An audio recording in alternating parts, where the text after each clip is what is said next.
Hey, welcome back, my friend. Come on in, get yourself comfortable, pull a blanket over your lap, adjust your pillow, find that one position where your whole body finally exhales and stops holding itself up. You deserve that. You've had a day, I'd imagine. Most people listening to this at whatever hour it happens to be, late probably, they've had a day. So just settle in, let everything go soft. In the 1950s, weight loss wasn't just personal. It was expected. Women were often told by doctors, by magazines, by the quiet but insistent pressure of everyone around them that they should stay below a certain number on the scale to be considered attractive, presentable, marriageable, acceptable.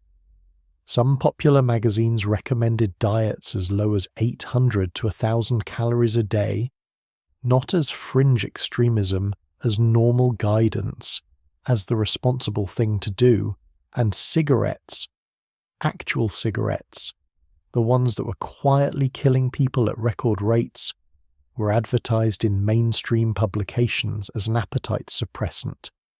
Lucky Strike ran a campaign for years with the tagline, "Reach for a Lucky instead of a Sweet."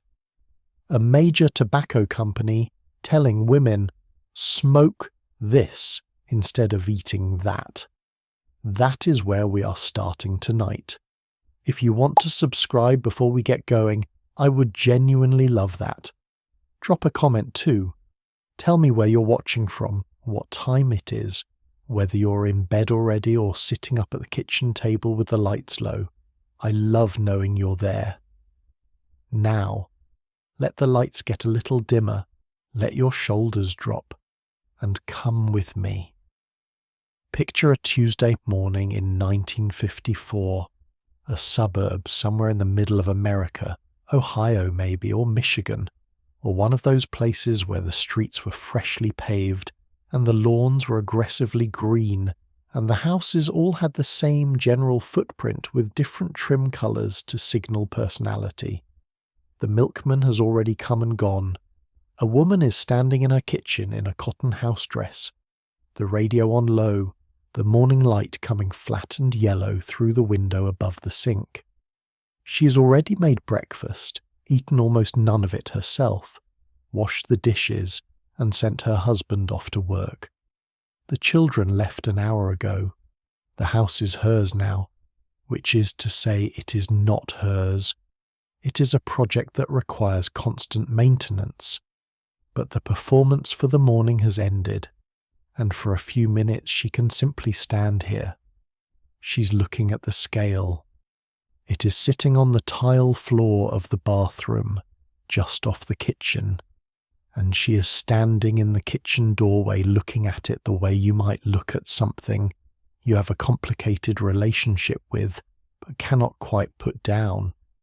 She has weighed herself every morning this week. Every morning for the past 4 years, really. The number changes by a pound or two in either direction, and she responds to it the way another person might respond to a weather forecast. If it is down, the day starts on an optimistic note.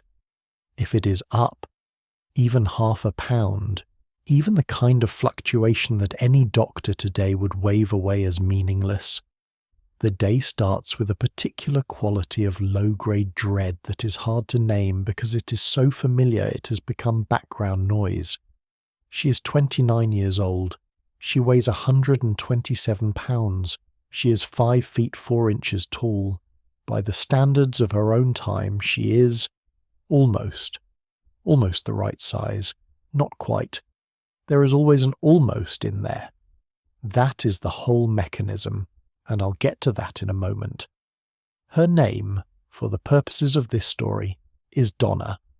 That's not a random choice. Donna was among the most common women's names of the mid-1950s, and there is something fitting about it, something plainly American and open-faced about the sound of it. Donna. She is real in the sense that she is a composite of thousands of real women.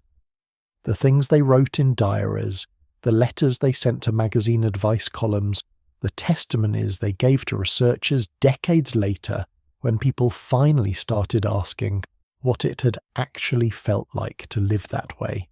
And what it felt like, it turns out, was exhausting in a way that was very hard to talk about.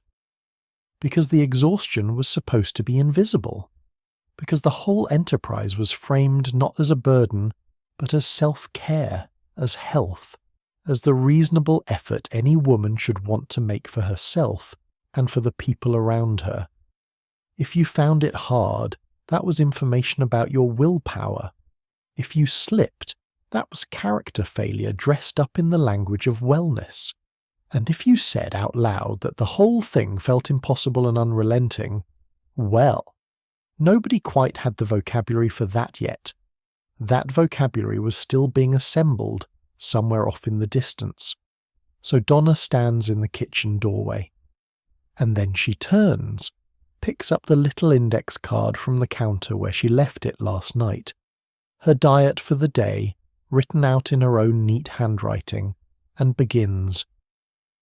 Before we get into the details of what Donna's day looks like, I want to spend a little time with the world that produced her situation. Because the weight rules that 1950s women were handed did not appear from nowhere. They had a history, a specific, traceable, somewhat astonishing history that goes back further than you might expect and arrives at the post-war American suburb through a particular series of roads. The idea that a woman's body required management, active and continuous management, as a social obligation rather than a personal choice. That idea is older than the 1950s by quite a bit, but the 1950s supercharged it. What happened in the decade after World War II was a confluence of several things at once. The rise of mass-market women's magazines with national circulation, the explosion of television advertising, a very specific cultural anxiety about what women should be and do, and look like now that the war was over and everyone was supposed to go back to normal, and a medical establishment that was, by our current understanding, operating with some genuinely shaky ideas about weight, health, and female bodies. Let me talk about the magazines first, because they are, I think, the most underappreciated piece of this story. Ladies' Home Journal, McCall's, Good Housekeeping, Woman's Day. These were not fringe publications. They were the most widely read magazines in America. A single issue of Ladies' Home Journal in 1953 reached somewhere between 4 and 5 million subscribers, and that is before you count the copies passed among friends, left in waiting rooms, shared at bridge clubs and church socials. These magazines were the ambient media of American domestic life in a way that is hard to convey now, when our attention is split across thousands of channels and platforms. In 1953, if you were a housewife in suburban Ohio, this magazine was partly how you understood what being a woman was supposed to look like. And what did it tell you? It told you, month after month with remarkable consistency, that your body required vigilance. The diet advice in these publications was not tucked into a small back-of-book section as an afterthought. It was front and centre. Cover lines, feature stories, reader columns, medical expert interviews. The framing was always the same. This is for your health. This is for your husband. This is simply what any sensible woman does. The word discipline appeared constantly, usually approvingly, always in proximity to thinness. A woman who maintained her figure was a disciplined woman. A woman who did not was, well, the magazines were rarely explicitly cruel. They didn't have to be. The implication was clear enough. 800 calories. Let me sit with that number for a moment, because I want you to really hear it. The average adult woman going about her daily life needs somewhere in the range of 2,000 calories to maintain her weight and keep her body functioning properly. That is not a diet. That is the flaw of basic physiological operation. 800 calories is less than half of that.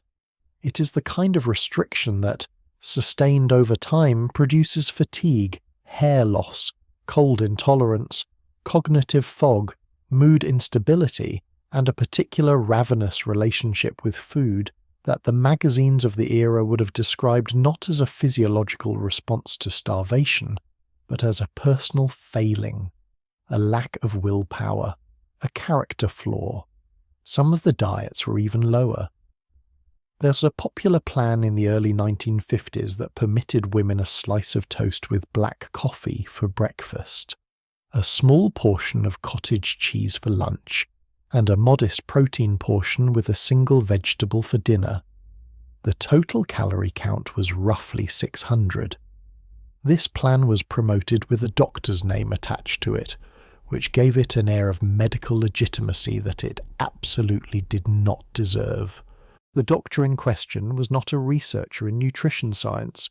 He was a general practitioner who had written a book, and the book had sold very well, which in 1952 was all the credibility you needed. Here is the thing about these diets that I find genuinely hard to get past, and I'll just say this plainly. Many of the women following them were not by any reasonable measure overweight. The bodies being managed, restricted, disciplined, they were often perfectly healthy bodies that had been persuaded by a sustained campaign of cultural pressure that they were problems requiring solutions. The magazines and the doctors and the advertisements were not responding to an epidemic of obesity. They were manufacturing an epidemic of dissatisfaction, and those are very different things. Stay with me on this, because it gets more specific and more strange. The ideal body for a 1950s woman was not a single fixed thing. It shifted slightly across the decade, and it differed somewhat between different classes and social contexts. But it had a general shape that I want to describe carefully, because understanding what was being aimed at helps you understand the pressure that was being applied. The silhouette of the 1950s was the new look. Christian Dior had introduced it in 1947, and it swept through the fashion world and then the ready-to-wear market with extraordinary speed. Nipped waist, full skirt, the exaggerated hourglass, shoulders narrowed, bust and hips emphasized, the waist pulled to a point that was for many women either naturally impossible or achievable only through foundation garments that functioned essentially as external scaffolding. The girdle. I want to talk about the girdle, because it is central to understanding what was happening to women's bodies in this period, and it tends to get left out of the conversation. Almost every adult woman in the 1950s wore a girdle, not occasionally, not for special events, daily. The girdle was as routine as the bra, as expected as clean underwear, as invisible in its ubiquity as the air. Department store lingerie departments stocked them in the same way they stocked cotton slips and white gloves, as basic components of a correctly assembled woman. Young women were given their first girdles in their early teens, at about the same time they were introduced to the rest of the machinery of femininity. Mothers passed the expectation to daughters with the same matter-of-fact quality as teaching them to do laundry. You wear it. That's simply what you do. The girdle of the 1950s was not a delicate thing. It was a serious piece of structural engineering, heavily boned in some versions, elasticized panels designed to compress specific areas, hooks and eyes and garter tabs holding it all in place. A full corselet, which was the version that included a built-in bra, covered a woman from her bust to the tops of her thighs. Getting into one was a process. Getting out of one, at the end of a long day, was reportedly a significant physical and psychological relief, the kind of relief that you cannot fully appreciate unless you have spent 8 or 10 hours with your body held in compression.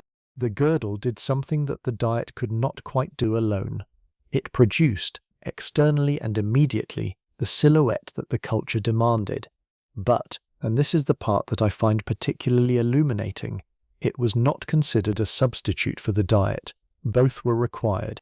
The girdle held the body into shape while you worked on actually reshaping it. The diet was the long-term project. The girdle was the daily maintenance. Together they communicated to a woman, every morning as she got dressed and every evening as she got undressed, that her body in its natural state was insufficient, that it required management from the outside and management from the inside, simultaneously and without pause. There is something about the combination that I keep turning over even now: the girdle compressing, the diet restricting, the scale weighting, the magazine advising, all of these operating together in the same body on the same Tuesday morning in 1954.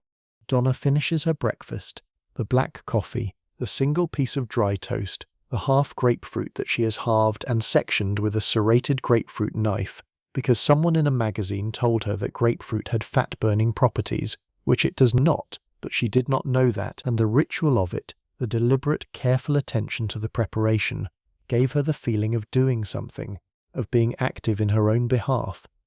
The grapefruit thing requires a small detour, because the grapefruit diet, sometimes called the Hollywood diet, a name that was doing an enormous amount of marketing work, was one of the most durable diet myths of the post-war decades, and understanding its appeal tells you something important about how these things worked. The grapefruit diet began circulating in roughly the 1930s and persisted through the 1970s with remarkable staying power. The central claim was that grapefruit contained a specific fat-burning enzyme that, when consumed before meals, would accelerate weight loss. There was no credible scientific evidence for this. There never had been. Grapefruit is a nutritious fruit, high in vitamin C, moderately filling, lower in calories than many other fruits, but it does not contain a fat-burning enzyme, and eating it before every meal does not produce metabolic magic. What it does do is provide a structured ritual, a specific food that signals the start of a diet-focused eating occasion, a small sour burst of flavor that can briefly suppress appetite, and, crucially, a sense of special knowledge. You know something. You have a system. You are doing the diet right, while someone else is just vaguely trying to eat less. The appeal of the system, I think, is inseparable from the world women were living in. When so much of your life is organized around serving other people's needs, your husband's dinner preferences, your children's meal schedules, the neighbor's expectation that the kitchen will look a certain way, having a personal system, something that belongs to you, something with rules and steps and a measurable outcome, can feel like agency. Even if the system is based on nothing, even if it quietly damages you, it is yours.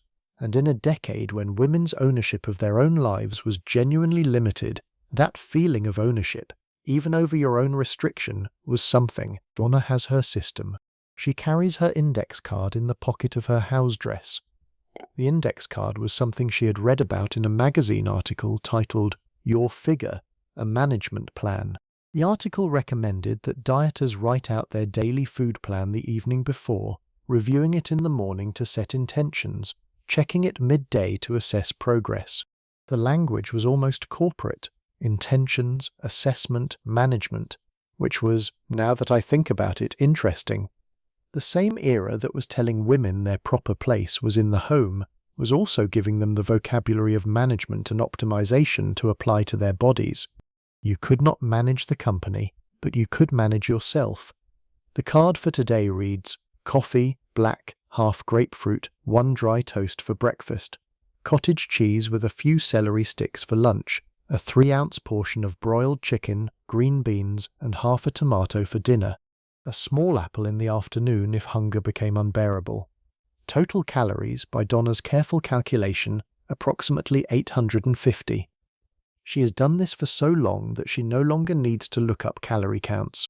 She knows them the way she knows the lyrics to songs she has heard too many times, automatically, without effort, always present somewhere just below conscious thought.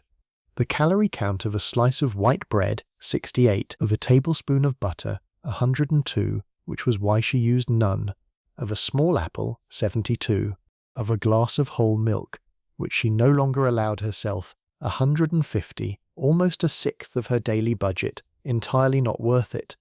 This knowledge sat in her body as naturally as the knowledge of how to drive or fold a fitted sheet. It had been accumulated through years of reading and calculating and, gradually, internalizing the rules until they felt like her own thoughts rather than borrowed ones. That is the part that I find most worth sitting with. the rules becoming indistinguishable from the self.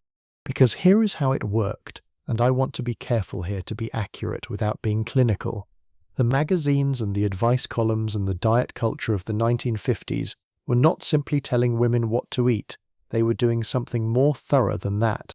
They were teaching women a particular way of relating to their own bodies, as objects to be assessed, managed and corrected, and doing it so consistently, from so many directions, over such a long period of starting in girlhood and continuing without interruption, that many women genuinely could not locate the moment the rules had arrived from outside.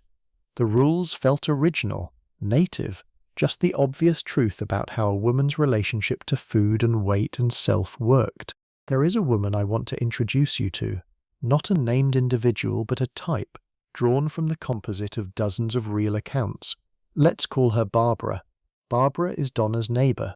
She lives in the house with the white shutters 2 doors down, and she and Donna talk over the fence on warm mornings while Barbara hangs laundry and Donna pulls up the dandelions from the strip of grass beside the driveway. They talk about their children, they talk about their husbands, they talk about recipes.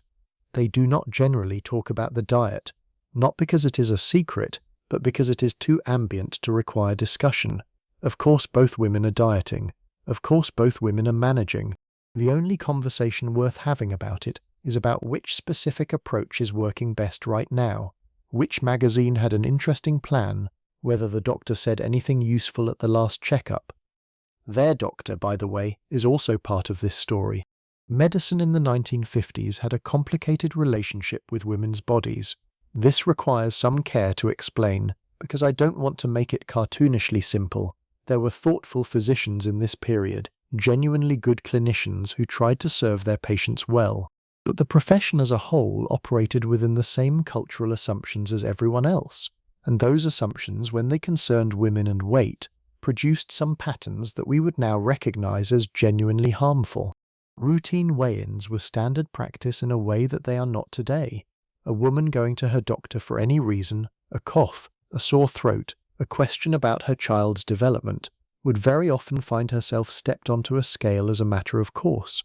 The doctor might note her weight, compare it to a chart of ideal weights that had been developed in the 1940s based on actuarial tables from insurance companies, tables that reflected the weight of the insured population at the time, which had its own demographic limitations rather than any rigorous physiological research, and say something. The something varied. Sometimes it was a brief suggestion, might want to watch that. Sometimes it was more direct. Sometimes it was a prescription. Yes, diet pills. This is the part of the story that tends to surprise people who didn't know it, and I want to spend some real time here because it is genuinely remarkable.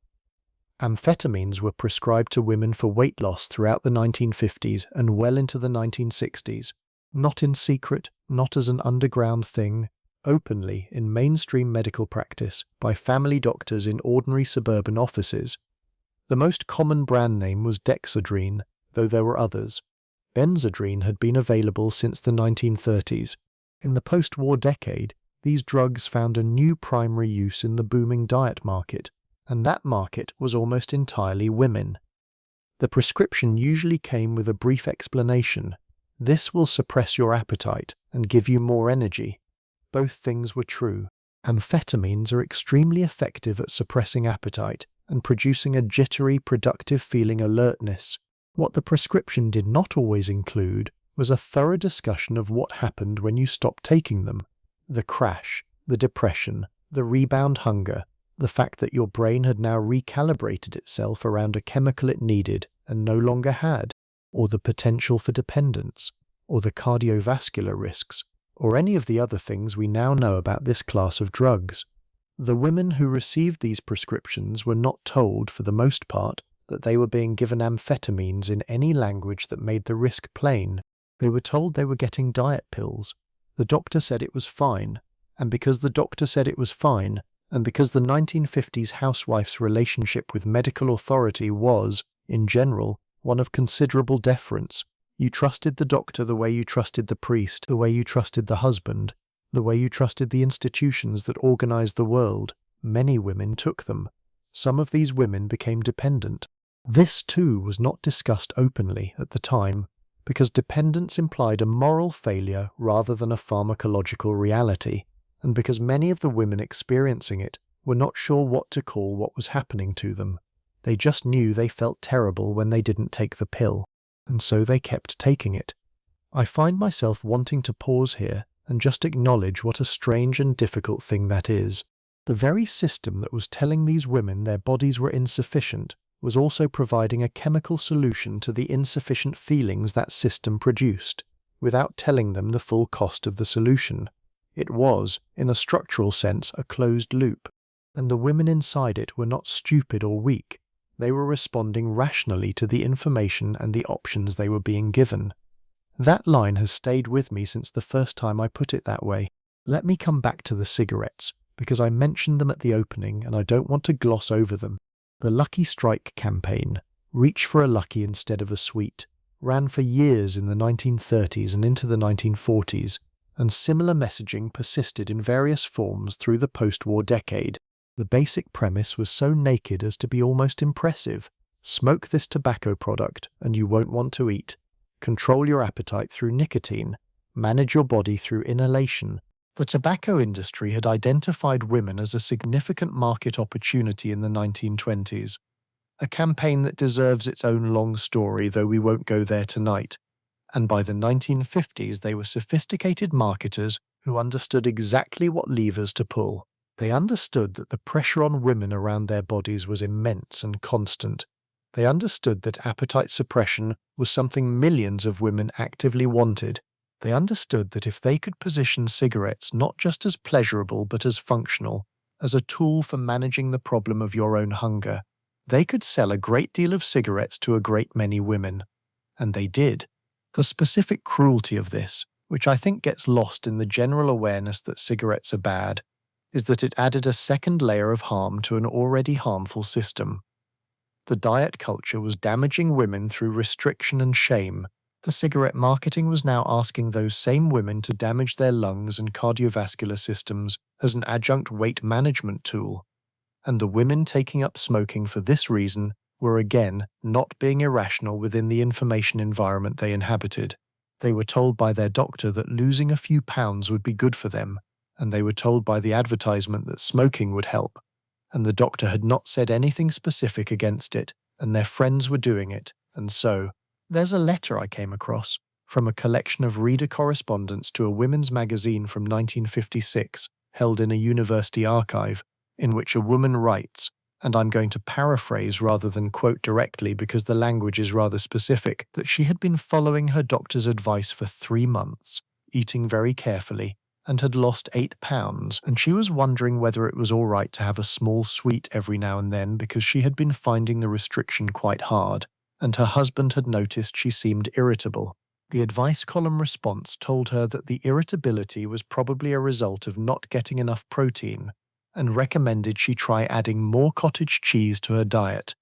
No acknowledgement of the physical and psychological weight of what she was describing. No recognition that what she was calling irritability might be her body's reasonable protest against being significantly underfed. Just more cottage cheese. Donna doesn't write letters to magazines. She reads them. She has a small stack of them on the bedside table. Ladies' Home Journal, McCall's, a women's magazine that her sister sends from New York, and she reads them in the 20 minutes before her husband comes home, while she is simultaneously monitoring the dinner so it is ready at the exact right moment, because dinner timing matters in ways that are difficult to overstate. The dinner issue is its own piece of the puzzle. The 1950s housewife's relationship to food was almost comically bifurcated when you lay it out plainly. On one side, her own body, to be managed with precision, restriction, and vigilance. Her own appetite to be treated as a suspect thing requiring monitoring. On the other side, the food she prepared daily for her family, which was supposed to be abundant, lovingly made, visually appealing, and something her husband looked forward to all day. She was expected simultaneously to be a person who denied herself and a person who provided generously for others. The restriction was for her, the abundance was for them. This meant that Donna cooked a dinner every evening that she largely did not eat, or ate carefully around, consuming the portions that fit her index card, the 3 ounces of chicken, the green beans, while serving her husband the full plate and watching her children eat without the running calculation she applied to her own food. Her husband Frank did not diet. This was not unusual. The diet culture of the 1950s was aimed with very deliberate specificity at women. Men were encouraged to eat well. Men needed their strength. Men had physically demanding jobs, often, and even the ones who didn't had the kind of social permission around food that women did not. A man eating heartily was being a man. A woman eating heartily was being something else, something that required gentle management. Frank ate dinner. Donna ate her portion and then cleared the plates and washed up and, most evenings, stood at the kitchen sink with a feeling she couldn't quite name that sat just below where a person might think to look for feelings. Not hunger exactly. Well, yes, hunger. But hunger had become so usual that it had stopped registering as information and had settled into background atmosphere, like the sound of traffic in a city. Something underneath the hunger, a kind of flatness, a mild bewilderment that this was what the day amounted to. She would not have called it that. She would not have used those words. The vocabulary didn't quite exist yet for the precise thing she was experiencing. I want to talk about how the weight rules were transmitted, because there was not, in 1954, a central authority issuing calorie counts and body weight requirements to American women. It was more distributed than that, more ambient and pervasive in a way that made it harder to identify and therefore harder to resist. The magazines, as I've said, were one channel, but there was also the doctor's office, and the clothing industry, and the women's television programs that were just beginning their long career of telling women what they should want, and the neighbor, and the mother, and the mother-in-law, who might say something at Thanksgiving with the particular skill of women who have been performing concern as control for so long they no longer know the difference. The clothing industry deserves a moment here because it is one of the less discussed mechanisms and one of the more effective ones. Ready-to-wear clothing in the 1950s was sized according to a system that, if you encountered it today, would seem designed to cause maximum psychological damage. The sizes were numerical, and the numbers were lower than what we now use, not because women were smaller, which they were somewhat, but because the sizing had been designed from the start to run small in a specific way. A woman who today would wear a size 8 might have worn a size 14 in 1954 by the same measurements. This was not an accident. The vanity sizing that began in the late 20th century and reversed this trend was a response to consumer unhappiness, a concession that women found the numbers demoralizing. In the 1950s, no one had made that concession yet. The numbers were what they were. If the dress fit your waist but not your hips, the dress was sized for your hips, and the size at the top of that dress was information about you. There were also the patterns. Home sewing was enormously common in this period. It was economical, it was a genuine skill, it was something women were expected to know how to do, and pattern sizing had its own internal logic that communicated the same message as the ready-to-wear. The pattern assumed a certain ideal figure. If your figure deviated from that ideal, you had to make adjustments, and the adjustments were labeled as modifications, which has a mild but real implication of correction. I am not inventing this. Women of the era wrote about it extensively, in diaries and letters, and eventually in the first wave of feminist writing that began to articulate these things explicitly in the 1960s. The sense of the body as a project requiring constant work, the sense of clothing as a test, the sense that the dress that fit perfectly was a reward, and the dress that required modification was something else. Barbara, Donna's neighbor, has a particularly interesting relationship with all of this, if you want to know. Barbara is naturally slim. This fact about Barbara exists in the neighborhood, the way any physical fact about a person exists, as background information that shapes how she is perceived and discussed without anyone quite saying it plainly. Barbara does not seem to try very hard and is the right size. This is understood by the other women on the street as a kind of moral statement, even though no one would put it that way. Barbara just takes care of herself. The implication being that the women who are not Barbara's size are not taking care of themselves. The implication being that the body is, primarily, a result of choices. The idea that body size is primarily a result of personal choices, of discipline, of willpower, of the kind of character a person has, is one of the more durable pieces of cultural furniture of the era, and I want to spend a moment on it because it is genuinely worth examining. Bodies are complicated. They respond to genetics, to hormones, to the particular metabolic chemistry of an individual person, to sleep, to stress, to the social and economic conditions of a person's life. Two women eating the exact same 800 calories will not necessarily lose the same amount of weight, at the same pace, with the same ease. Their bodies are not the same machine running the same program. This is well understood now, and was understood, to some degree even in the 1950s, by researchers at least, even if the findings had not yet reached the mainstream. What the 1950s diet culture offered instead of this complexity was a very clean, very morally satisfying story. You eat less, you weigh less. If you weigh more than you should, you are eating too much. Eating too much is a choice. Choices reflect character, therefore body size reflects character. This story was useful to a lot of people for a lot of reasons. It was useful to the magazines because it meant that the problem of the body was never solved. It was always only temporarily managed, always requiring renewed effort and renewed guidance, always generating a market for next month's plan. It was useful to the food industry, which had a complex relationship with diet culture. You might think these two interests would conflict, the company selling food and the magazine telling you not to eat it, but in practice they often collaborated with diet food products, low-calorie meal replacements, special crackers and canned goods designed specifically for the dieting woman. It was useful to the medical establishment because it made the solution simple and the failure attributable to the patient. And it was useful to the broader cultural project of keeping women's attention directed inward, at themselves, at the management of their own bodies and the maintenance of their own appearances, rather than outward at the world. I do not say this as a conspiracy theory.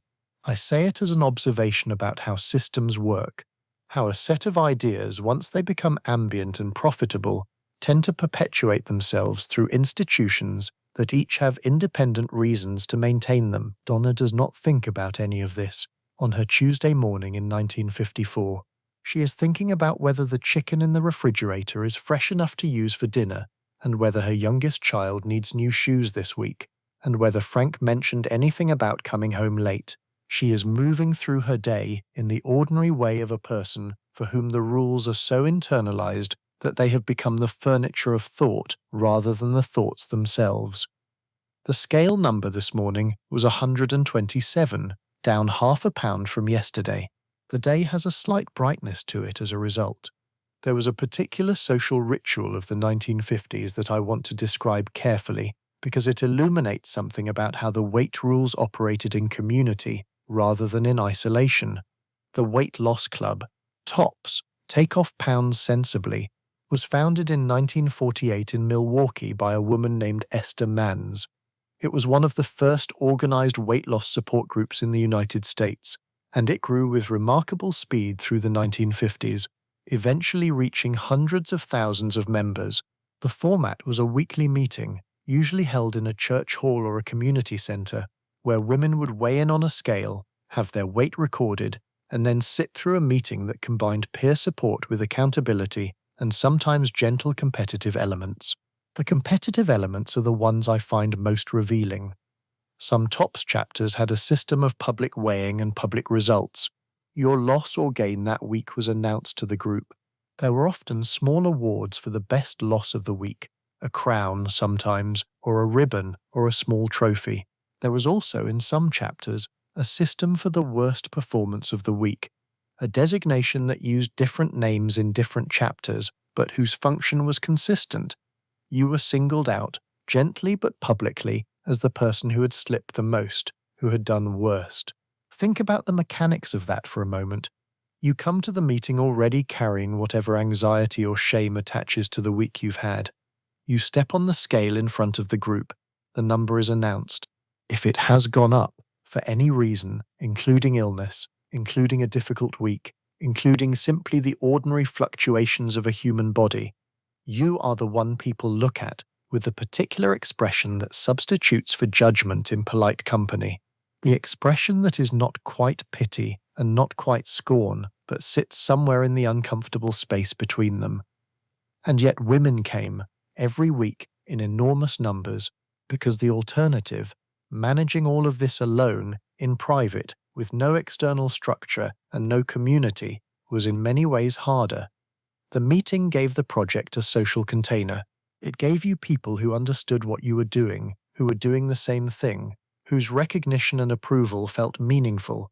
It gave you a framework that extended beyond your own willpower, and it gave you something to look forward to, or at least something scheduled, which in a week that was otherwise filled with tasks that had no fixed time or ceremony, felt like a form of structure that is not nothing. I want to be careful not to reduce these women's participation to mere victimhood, because that is not accurate or fair to them. They were navigating a genuinely difficult system and finding in the navigation real community and real meaning. The fact that the system itself was problematic does not make their experience within it simple or their choices meaningless. Donna doesn't go to tops. She is not quite the joining type. Her sister would say she is too private for that, and her sister would be right.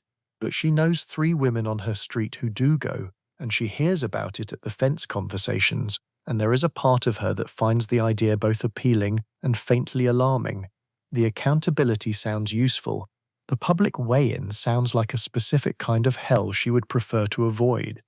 She has her own accountability system, the index card, the morning scale, the mirror, which she has a ritual relationship with that is both unavoidable and carefully managed. The mirror ritual is something I haven't seen described much in the historical record, but it comes up repeatedly in oral histories from women who lived this period, and I believe it was more common than the written sources reflect, because it was private in a way that the magazine reading was not. The weighing was recorded, at least on an index card. The mirror checking left no document. What women describe is a daily, sometimes multiple times daily practice of examining specific parts of the body for evidence of change. The waist, the upper arms, the area just below the chin, the profile from the side, the way the waistband of the skirt sits, whether the girdle was working as it should, or whether it was being asked to do more than it could reasonably accomplish. This examination was not pleasurable. It was more like the checking you do on a worrying situation, not because you expect good news, but because not knowing feels worse than knowing, even when what you know is unwelcome. The language women use in oral histories to describe this practice is interesting. Several describe a kind of split consciousness, the part of them that was doing the looking and the part of them that was being looked at, as if they had stepped partially outside themselves to assess what they found. Some describe it as a habit that had begun as intentional and had become involuntary. They simply found themselves at the mirror, checking, without having decided to go there. I find that detail, the involuntary migration toward assessment, quietly haunting in a way that is hard to describe precisely. Now, let me take you through a specific day more carefully, because I want you to feel the texture of it, not just understand it intellectually. Donna has finished her breakfast. The toast and the grapefruit and the coffee, black, no sugar. She has washed the single cup and the small plate and the grapefruit knife and put them away. She is now making the beds, first her son's room, then her daughter's, then the main bedroom. And while she makes the beds, she is thinking about lunch, specifically about whether she has enough cottage cheese or whether she needs to go to the store. And if she goes to the store, she will have to drive past the bakery on Elm Street. And the bakery on Elm Street smells, even through a closed car window, like something warm and yeasty and completely outside the boundaries of the index card. This is a small thing. It is also not a small thing. The management of food environment, knowing where the triggers are, rooting around them when possible, having a plan for when rooting around them is not possible. This is a cognitive project that occupies a portion of Donna's mental attention every hour of every day, not the dominant portion, Not so much that she cannot also think about her children and her housework and the novel she has been reading very slowly for 3 weeks, but a portion, a constant background hum of calculation and vigilance. Research done decades later would find that people on severely restricted diets show measurable changes in their ability to think about other things. The brain, presented with inadequate caloric fuel and chronic hunger, redirects cognitive resources toward food-related thinking in ways that are not conscious choices but neurological adaptations. The preoccupation with food that women like Donna experienced, and that was almost universally described in the diet culture materials as a symptom of weakness, as the enemy to be defeated by stronger willpower, was in significant part a result of the restriction itself. The hunger was making them think about food. More hunger, more food thoughts. The solution offered was more restriction, more food thoughts. A circle. I am not certain Donna would have wanted to know this in 1954. The information might have been reassuring. It's not weakness, it's biology. Or it might have felt like an excuse, because the culture had been very thorough in attaching moral weight to the struggle. To hear that it was physiological rather than characterological might have felt like being told the race you were running was rigged from the start. And I am not sure that feels better. By mid-morning, Donna has cleaned the bathroom. She pays particular attention to the scale, which she wipes with a damp cloth, though she is not entirely sure why. Some combination of hygiene, and perhaps a sense that caring for the object keeps it neutral, keeps it from being adversarial, and has started on the laundry. She is thinking about what to make Frank for dinner, something that she can prepare her version of and his version of simultaneously, his portion full, hers controlled. She is very good at this. She has been doing it for 6 years, since they married. She can make a roast chicken and remove her 3 ounces before the table is set and no one notices, or the one person who might notice has learned not to mention it, because the one time he mentioned it, she went very quiet in a way that did not invite continued conversation. There is a lot of silence in this story that is not quite absence of noise. It is the silence of things understood and not said. The diet was one of those things. Everyone around Donna understood that she was doing it, the way they understood that she got her hair set every Thursday morning, the way they understood that she wore a girdle and kept the house a certain way and didn't eat cake at children's birthday parties. It was simply the system she operated by, and pointing it out directly would have been something between rude and pointless. I want to talk about the doctor visit, which happens on a Wednesday, and which is actually for something entirely unrelated to diet. Donna has had a persistent headache for 10 days and has decided it is time to see Dr. Harrington rather than wait it out any further. She drives to his office on Maple Street and sits in the waiting room. Good housekeeping on the side table.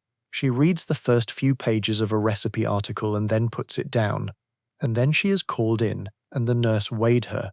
This is automatic. She has never arrived at Dr. Harrington's office without being weighed. She steps on the scale and the nurse writes down the number without comment, and they go into the examination room. Dr. Harrington is a competent man in his early 50s who has been practicing general medicine in this suburb for 20 years. He is genuinely good at his job in many ways. He listens. He is not dismissive about the headache, which he attributes to tension, and recommends she rest more and take aspirin. He has good bedside manner. He also, as a matter of course at the end of the appointment, glances at the weight on her chart and says that she might want to watch her intake a little. She's up a pound or 2 from her last visit, and that her ideal weight for her height is 118 pounds, which means she still has some work to do. Donna says yes, Dr. Harrington, and thank you. She drives home. She adjusts her index card for the rest of the week. 118 pounds for a woman of 5 feet 4 is, by current standards, underweight. The body mass index would place it just barely below the threshold that modern medicine considers the lower boundary of healthy range. Dr. Harrington's chart was based on those insurance actuarial tables I mentioned, which were not designed with physiological health in mind. They were designed around data about which insured customers were more or less expensive.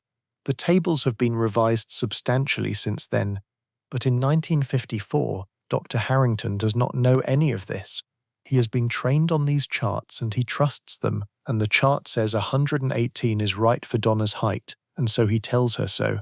This is not a story about a bad man. This is a story about a set of ideas that had found their way into every institution: medicine, fashion, food culture, advertising, marriage, and were being transmitted through each of those institutions by people who largely believed in them. Dr. Harrington believes in the chart. The magazine editor believes in the calorie count. The lingerie company believes in the girdle. None of them are sitting in a room rubbing their hands together and devising ways to make women miserable. They are simply living inside a set of assumptions and passing those assumptions on, which in some ways is harder to think about than if it were simpler. The day of the doctor visit, Donna eats 750 calories, down from her usual 850, because the number on the doctor's scale still sits in her mind like a small stone. 1 pound up from the last visit. She will correct that by Friday. Let me introduce you to Helen, who is 22 years old and recently married and is approaching all of this slightly differently than Donna, because she is younger and it is slightly later in the decade, 1958, let's say, and by 1958 the diet landscape has gotten even more elaborate, even more commercially developed, with new products and new systems arriving with remarkable regularity. Helen is enthusiastic. This is genuinely how she experiences it.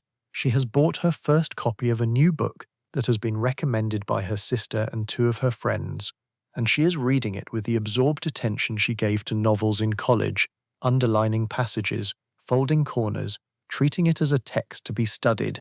The book is a diet program wrapped in the language of scientific management and self-improvement. It has charts, it has meal plans, it has a section on how to handle social situations where food will be present, the dinner party, the family holiday, the bridge club, with specific scripts for what to say to explain why you are not eating the cake. Scripts, actual suggested sentences for declining food in company, because declining food in company required a social explanation, and the explanation needed to be calibrated precisely enough not to make the hostess feel bad about having made the cake. Helen finds the social scripts a little uncomfortable, if she is honest. There is something slightly absurd about having a rehearsed line for saying no to a piece of cake, but she also recognizes that she has needed them, or something like them, and the book is at least acknowledging that the social dimension of all this is real and requires navigation, because the social dimension is very real and very complicated. Food in the 1950s was not just fuel, it was communication, it was hospitality, it was love, deployed in the form of casseroles and pies and dinner rolls made from scratch and deviled eggs arranged on a platter with paprika. A woman offering food to guests was offering herself in a very real sense, her time, her skill, her care, and a woman declining offered food was, in the grammar of this social world, declining something more than calories.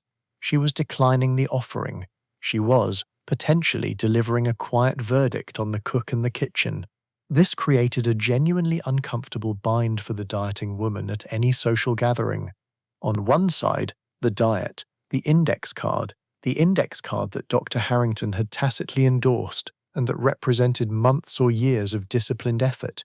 On the other side, the hostess who had spent all of Wednesday making this particular casserole and who would absolutely notice, if you helped yourself to a small amount and spent the rest of dinner moving it around your plate. And then there was the husband to consider. Husbands had complicated feelings about their wives dieting in public. Some were supportive, some were embarrassed, some found the public refusal of food awkward, as if the dietary restriction was drawing attention to a domestic situation they would have preferred remained private. The scripts Helen is reading are trying to thread this needle. Be pleasant, compliment the cook, accept small portions and eat them without making a production of it. Focus the conversation elsewhere. Do not announce the diet. Perform normality while quietly managing the deviation. She practices one of them in the mirror, which she immediately finds so embarrassing that she stops, but she keeps the book. The mirror, there it is again. I want to talk about metrical, because it arrives in this story in 1959 and changes things in ways both practical and symbolic. Metrical was a liquid diet meal replacement, a canned product that contained 300 calories per can, described as nutritionally complete, designed to replace one or more meals per day. It was made by Mead Johnson, which had been a pharmaceutical company, and it arrived on the market with the backing of what felt like medical authority. The product looked like medicine, tasted like something between a milkshake and hospital nutrition, and was advertised with the kind of clinical precision that appealed to women who wanted to believe they were following a system backed by science. It became, almost instantly, enormously popular. Sales in the first year were hundreds of millions of dollars. Supermarkets had trouble keeping it in stock. Women were ordering it by the case. The popularity of Metrical is interesting because of what it replaced, the labor of making the diet food. Until Metrical, managing a restricted diet required constant attention to preparation, the carefully measured portions, the cottage cheese and the grapefruit and the broiled chicken, all of which was time-consuming, and which existed in uncomfortable proximity to the full, abundant meals being prepared for everyone else.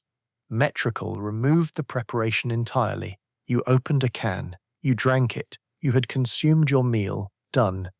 There was something liberating about this, apparently for many women, and also something slightly melancholy, which I notice in the oral histories as a kind of background note. The meal that was not a meal, the nourishment that had been stripped of everything that makes a meal a social and sensory experience and reduced to its nutritional minimum. A cold can of something beige, drink it quickly, move on. Women who used Metrical regularly describe it in ways that are worth listening to. Several describe a sense of relief at not having to make choices. The plan was made, the can was the plan, there was nothing to decide. Several describe a sense of unreality, eating something that did not quite feel like food, that existed in a category adjacent to food. Several describe the smell of it, which was specific and synthetic in a way that becomes associated, over time, with the whole project of restriction, so that years later the smell of something similar triggers a precise sensory memory of what it had been like. And several describe finding it worked in the short term. Pounds came off, the scale went down. Dr. Harrington, at the next appointment, nodded approvingly at the number, and Donna, or Helen, or Barbara, or whoever she was, drove home with the particular satisfaction of having produced for a moment the number that was asked of her, the scale as a verdict. This is the thing I keep coming back to, because the scale in 1954 or 1958 was not just a measuring device. It was, within the system these women were living in, something more loaded than that.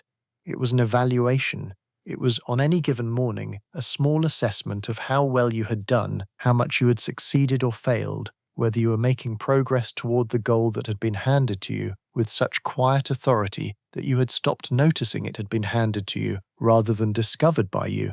The number was information, yes, but the way it was used, the way it shaped the morning, the day, the mood, the self-assessment, the number had accrued a weight entirely out of proportion to what numbers on scales deserve to carry. There is a detail in the oral histories that I find more affecting than almost anything else in this whole subject, and I want to share it plainly. Several women describe becoming upset, genuinely distressed, at a weight gain of half a pound, not 2 pounds, not 5, half a pound, an amount that is within the ordinary range of a single meal's water weight, that reflects nothing meaningful about the body's long-term trajectory, that any nutritionist would shrug at without comment. Half a pound, and the day changes color. The day has a quality to it that it did not have before stepping on the scale. Not sadness exactly, a certain flinching quality, a slight bracing of the self against itself. That is a remarkable thing to have built into a morning, and it was built systematically, deliberately, through years of cultural instruction that assigned to that number a moral weight it has absolutely no business carrying. Let me tell you about the after-dinner hours, which have their own rhythm and their own particular texture in this story. By 8 or 9 in the evening, the dinner has been served and cleared, and the dishes done, and the children put to bed. Frank is in the living room with the television on, Ed Sullivan on Sunday nights, Jack Benny and Burns and Allen through the week, the particular companionable sound of the television filling the house in the way that radio had filled it a generation before. Donna is in the kitchen with a cup of coffee. Black, always black now. She has given up the milk and the stack of magazines. The magazines are where the day ends for Donna. This is her time, this quiet hour in the kitchen, with the coffee and the reading, the children asleep, the house as done as it is going to get tonight. And the magazines are, as I said before, partly how she understands what being a woman is supposed to mean. They are the ambient instruction of her life. They tell her about beauty, and about the home, and about recipes she reads with genuine interest, though she often does not make them because many of them are not on the index card, and they tell her about her body. Tonight there is a feature article titled something like How to Win the Battle of the Bulge. The military metaphor was extremely common in diet discourse of this period. I find it revealing without quite being able to articulate why, though it says something about how the body was being framed as terrain to be conquered, rather than as a home to be lived in, and it has before and after photographs of real readers who have lost weight on a particular plan. The before photograph shows a woman in an unflattering position under flat lighting. The after photograph shows the same woman, now smaller, smiling broadly, in better light, wearing a dress that fits differently. The caption says something like, Helen M. of Toledo lost 22 pounds in 10 weeks and says she's never felt better. Donna reads this article with the particular complex feeling that these articles always produce in her: inspiration, envy, resolve, a mild depressive quality that she would not name as depression, doubt repackaged as determination, the sense of being almost there, of the goal being close enough to see, of the effort being worth continuing. She finishes her coffee. She puts the magazines in the stack. She checks the index card for tomorrow and writes a new one with slight adjustments based on what is in the refrigerator. She puts the card on the counter for the morning. She turns off the kitchen light. There is something about this image, Donna in the kitchen, writing tomorrow's restrictions in her neat hand, preparing the instructions her body will be asked to follow for another day, that I find very hard to look away from, not with pity, with something more like recognition. The care she took, the conscientiousness, the application of serious human effort to a project that was handed to her incomplete inside a system that was not quite honest about the terms. There were women in this era who pushed back, not in organized ways, not yet, that was still a decade away at least, but in small individual ways that show up in the historical record as moments of refusal, of stepping sideways, of quietly deciding that the index card was not the whole story. There is a letter in a women's magazine archive from 1957, and I want to describe the feeling of it rather than quote it directly. A woman writes in to say that she has been dieting for 8 years. She has gained and lost the same 15 pounds in various configurations. She has tried, and here she lists them, and it is quite a list: the grapefruit plan, the cottage cheese plan, the high-protein plan, the liquid replacement plan, 2 different doctors' plans. She has lost weight on most of them, temporarily. She has gained it back on all of them. And she wants to know, she writes with a restraint that suggests real feeling beneath it, whether there might be something wrong with the plans rather than with her. The magazine's response was, as far as I can tell, unsatisfying. Something about persistence and patience, and perhaps trying a new approach. But the letter itself, the woman who wrote it, had gotten to something real, had looked at 8 years of evidence and drawn a reasonable empirical conclusion.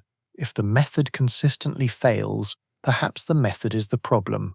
This is a thought that within the diet culture of 1957 was essentially subversive. It was not a thought the culture had much infrastructure to receive.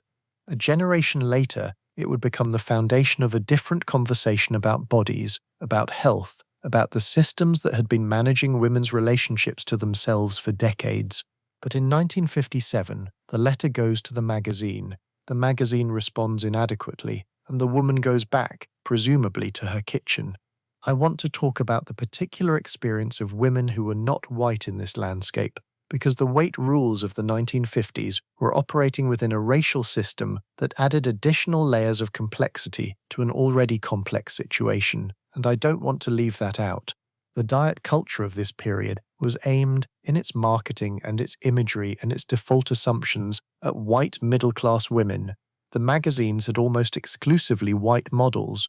The advice was written from the assumption of a certain kind of domestic life and a certain kind of body as the baseline. Black women, and women of other marginalized groups, were navigating diet culture while simultaneously navigating a broader world that had in many more fundamental ways denied them the kind of cultural belonging that the magazine's aspirational imagery was trading in. The relationship is complicated. I want to be careful about oversimplifying it. Black women experienced intense and damaging pressure around appearance and body, operating through different mechanisms and with different reference points. The beauty standards being promoted in mainstream white publications were often explicitly not designed for or addressed to them, which could mean either freedom from one particular pressure or a different compounded kind of exclusion. What I can say is that the story of weight rules in the 1950s is, like most stories about that decade, a story in which race was always present, even when, perhaps especially when, it was most invisible in the official record. Let me come back to the cigarettes one more time, because there is a specific detail I want to add. By the early 1950s, the first rigorous scientific studies suggesting a link between smoking and lung cancer had been published. This was not yet front-page news in the way it would become. The industry spent enormous resources contesting and obscuring the findings, but the research existed. Some doctors were aware of it, some were alarmed by it, and yet the prescriptions for appetite suppression through smoking continued. Women were still being advised, tacitly or explicitly, to smoke to manage their appetites. The tension between these two facts, smoking causes cancer, smoking suppresses appetite, did not, in the medical mainstream of 1954, resolve in favor of the woman's long-term health. It resolved in practice in favor of the thinness project. That is a remarkable sentence to be able to say, but it is accurate. The amphetamine prescriptions continued similarly, long past the point at which their dangers were understood internally within the pharmaceutical and medical communities. The business of thinness was, by the mid-1950s, substantial enough that disrupting it required more force than early evidence provided. There is a woman I want to tell you about briefly. Her name was Hilda Bruck, and she was a German-born psychiatrist who had emigrated to the United States and was, in the 1950s, doing clinical work that was quite at odds with the mainstream. Bruck was treating patients with what she recognized as eating disorders, women who were severely restricting their food, sometimes to the point of serious medical crisis. She was trying to understand not just the symptom, but the structure of thinking and feeling that produced it. Her work, published in various forms through the 1950s and 1960s, argued something that the mainstream diet culture was not ready to hear, that the relationship between a person and food and between a person and their body was psychological in nature and could not be adequately addressed by calorie restriction, that when a person had lost the ability to eat normally, lost access to their own hunger cues, could not distinguish hunger from emotion, experienced their body as alien or enemy territory, the solution was not a better diet plan. It was something much more difficult and individual and human than that. Bruck was not widely heard in the 1950s outside specialist circles. She was ahead of her time in a way that is sometimes a professional liability. Her ideas would become more influential later. In the 1950s, the mainstream continued as it had. Donna and Frank are watching television on a Wednesday night, and there is a commercial for a low-calorie meal replacement product. The woman in the commercial is slim, smiling, wearing an apron, holding up the can with the enthusiasm of someone who has discovered a genuinely pleasing solution to a difficult problem. The commercial says something about how easy it is to maintain your ideal weight. It does not say what your ideal weight is exactly, but it implies that you know, that you have been told, that the number exists somewhere in your awareness and is perhaps slightly lower than what the scale showed this morning. Frank says something complimentary about the woman in the commercial, the sort of offhand observation that is not meant unkindly, but lands with a specific weight. Donna makes a small sound of agreement that contains nothing in particular. The commercial ends. Ed Sullivan introduces the next act. She is already planning tomorrow's index card in the back of her mind. This is the thing about the weight rules of the 1950s that I find most worth staying with as we come toward the end of this evening together. They were not primarily about weight. They were about the management of a certain kind of discomfort. The discomfort of being a woman in a decade when what women were was extremely prescribed, when the self was supposed to stay within certain lines, when the body was one of the most visible arenas in which the contest between who you were and who you were supposed to be played out every day. The diet was, among other things, a project of self-management that the culture made available to women as a form of agency. You cannot change where you live or whether you work outside the home or how your husband treats you or what the world thinks you are worth, but you can change the number on the scale. You can discipline the body. You can produce through sustained effort a visible result that the culture will recognize and reward.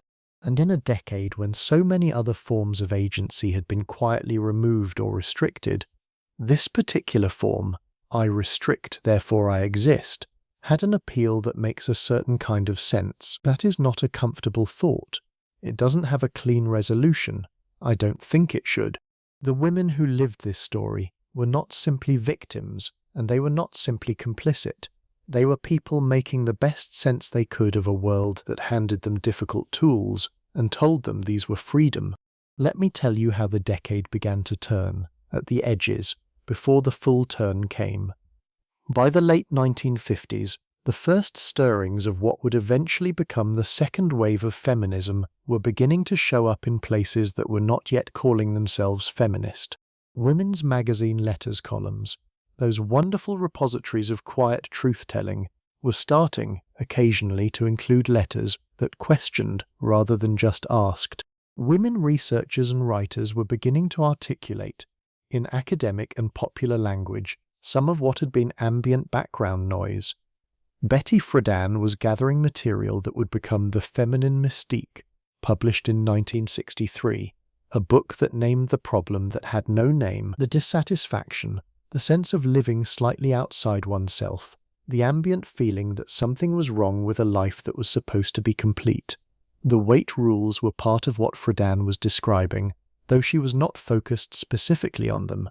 They were a piece of the larger system of self-management that she was naming. They were one of the mechanisms by which women's energy had been directed inward, toward the body, toward the home, toward the performance of an ideal that existed slightly beyond reach and required constant effort to approach. The culture did not change overnight. It did not change cleanly or completely. The diet industry did not collapse under moral scrutiny. It evolved, repackaged itself, found new languages and new products and new channels. The same pressures that Donna navigated in 1954 were present in altered forms for her daughter in 1974 and her granddaughter in 1994, and remain present in forms both familiar and new today, though the vocabulary around them has changed substantially and the countervailing voices are considerably louder.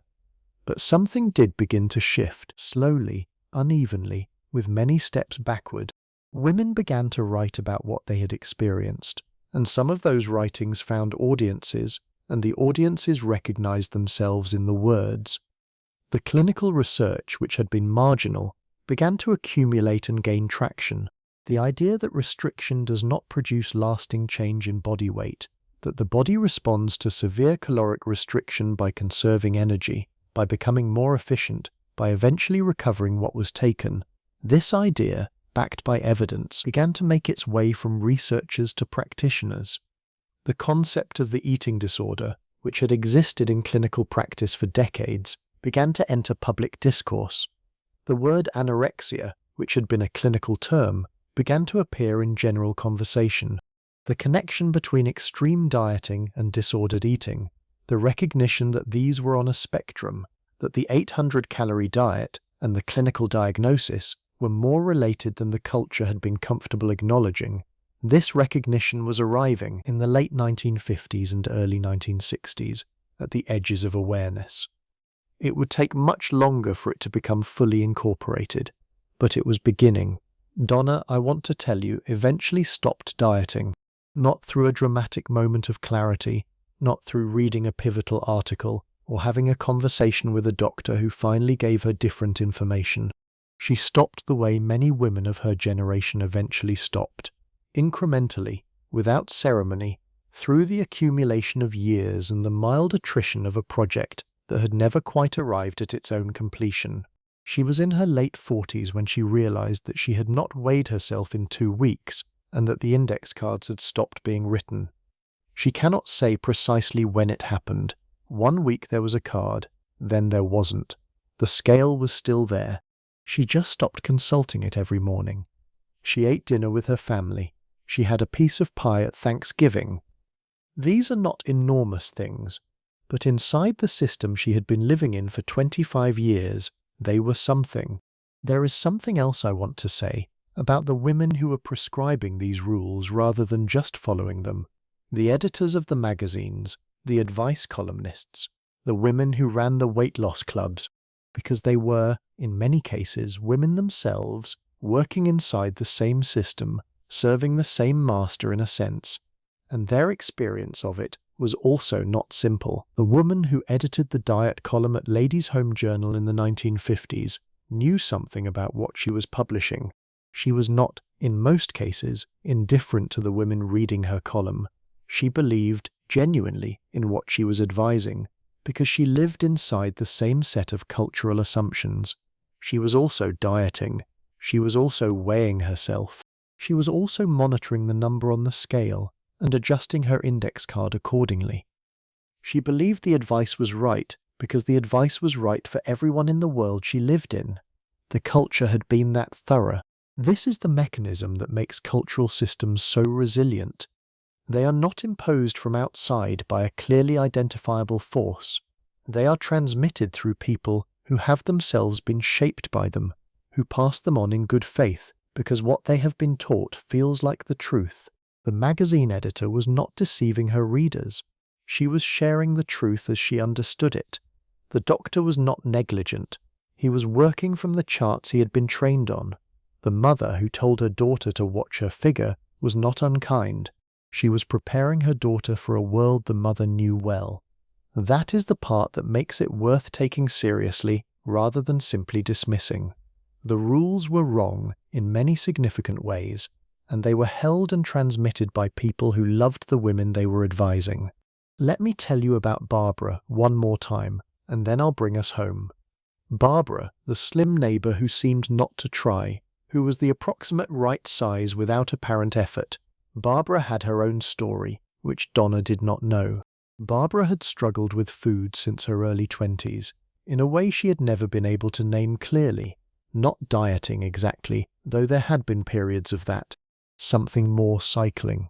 Periods of very controlled eating, followed by periods of eating in ways she did not fully understand and was ashamed of afterward. She had never told her husband. She had never told her doctor. The doctor had seen her slim, had noted her healthy weight, had moved on. There had been no inquiry into the texture of her relationship with food, no question about whether the thinness represented ease or strain. This was not unusual. The clinical tools for identifying the kind of thing Barbara was experiencing were rudimentary at best in the 1950s, and even rudimentary tools require someone to think to use them. Barbara maintained the weight that the culture approved of. The effort this required was invisible to the neighbors, including Donna, who assumed from the outside that Barbara was simply one of those women for whom things came naturally. Women for whom things came naturally were both admired and faintly resented, in the way that any effortless achievement inspires both feelings simultaneously. Donna was not aware, standing at the fence having a friendly conversation about the new family at the end of the block, that she and Barbara were both, in different ways, doing the same difficult thing. They were managing. They were inside the same system, handling it in different ways, carrying the weight of it, the particular kind of weight that is not on a scale, in their own private registers. There is something in that worth noticing. I think about these women a lot. Donna and Barbara and Helen and the woman who wrote the letter to the magazine in 1957, the one who had been dieting for 8 years and finally asked the question. I think about them with a kind of care that is hard to describe precisely. Not pity, which would be condescending, and not simple admiration, which would flatten them. Something more like recognition of the particular shape of their situation. Smart, capable, often funny women, navigating a world that had organized itself in ways that were genuinely not in their interest, using the tools they had, resisting when they could, getting through. There is a kind of quiet heroism in the getting through that I do not want to sentimentalize but also do not want to miss. The 1950s ended. The 1960s brought new ideas and new pressures and new problems of their own, some of them significant improvements on what had come before, and some of them simply different complications. The diet culture did not end, it mutated. New products, new plans, new vocabularies for old pressures. The amphetamine prescriptions eventually became more regulated, after the evidence of harm accumulated to the point where it could no longer be adequately contested. The cigarette advertising eventually was restricted. The 800-calorie diets did not disappear, but their most extreme versions became somewhat less medically mainstream. Progress. Uneven, partial, always being contested, but real. The women who had lived through the 1950s diet culture carried it in various ways. Some carried it in their bodies, in the metabolic legacy of years of restriction. Some carried it in their habits, the counting, the calculating, the morning ritual with the scale, even after the cultural pressure had nominally eased. Some carried it in the way they talked to their daughters, a complicated ambivalent transmission, trying to spare them something while not quite knowing how to name what needed sparing. And some of them, in middle age or later, found ways to let it go, found their way to something more livable, more honest, more kind. Not all of them, but some. Donna is in her kitchen. It is 1962 now, and something has quietly shifted, though she could not say precisely when. She made waffles this morning. She ate 3 of them, with butter and real maple syrup, the good kind from Vermont. And she watched her daughter eat 2, and her son eat 4, and Frank eat 2 more than he should have, but that is always the way with Frank. The scale is still in the bathroom. She did not step on it this morning. The morning has a particular quality of ordinariness that is, if you look at it right, fairly remarkable. This is where we are at the end of this story, I think. Not at a resolution, because the story does not have a clean resolution. The pressures did not disappear, and they did not disappear for the next generation either, but at a moment of recognition, which is where most of the honest endings in real history land. Not triumph, not defeat, just the slow, difficult, sometimes almost invisible process of a person finding their way back to something more like themselves. The index card is still in the kitchen drawer. Donna has not thrown it away. She is not sure why. Perhaps because throwing it away would make a statement about the years of cards that preceded it, and she is not ready to make that statement. Or perhaps she will need it someday. The calculation, the plan, the small daily document of managing, she doesn't know. She leaves it in the drawer and goes about her morning. Outside, the suburb is doing what suburbs do. The milkman has come and gone, the lawns are green, someone is mowing something somewhere, and the sound drifts in through the open window above the kitchen sink. The scale sits on the bathroom floor. The stack of magazines is on the counter. The smell of maple syrup is in the air, warm and entirely unmanaged. It is enough this morning. Just barely, just plainly, it is enough. Let me take you more specifically into the magazines. I want you to feel what it was like to sit down with one. The physical object itself mattered. Ladies' Home Journal in 1953 was a substantial magazine, well over 100 pages, sometimes considerably more, with a glossy cover photograph of a woman or a child or a domestic scene in the particular full-color photography of the era that had its own quality of light. Warm, slightly golden, everything slightly more saturated than real life, the domestic scene on the cover looking like a place you almost recognized but had never quite been. You picked it up from the mailbox or the magazine rack at the drugstore, and it had weight. It felt like something. The advertisements came first, as they generally do in magazines, and the advertisements were not shy about what they wanted. Face cream, nylon stockings, kitchen appliances, detergent, and food, brand name packaged food of a kind that was relatively new to American kitchens, products from companies that had industrialized food production during and after the war and were now expanding aggressively into the domestic market.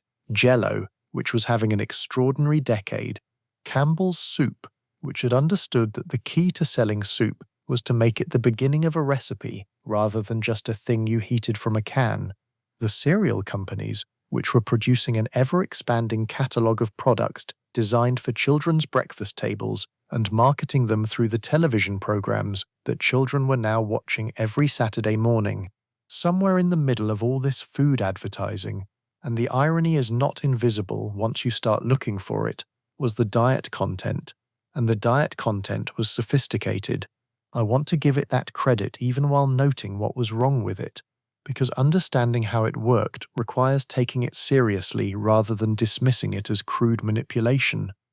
The writers who produced these features were often genuinely skilled. They understood their audience. They understood what women were anxious about and what they hoped for, and they wrote in a way that met both.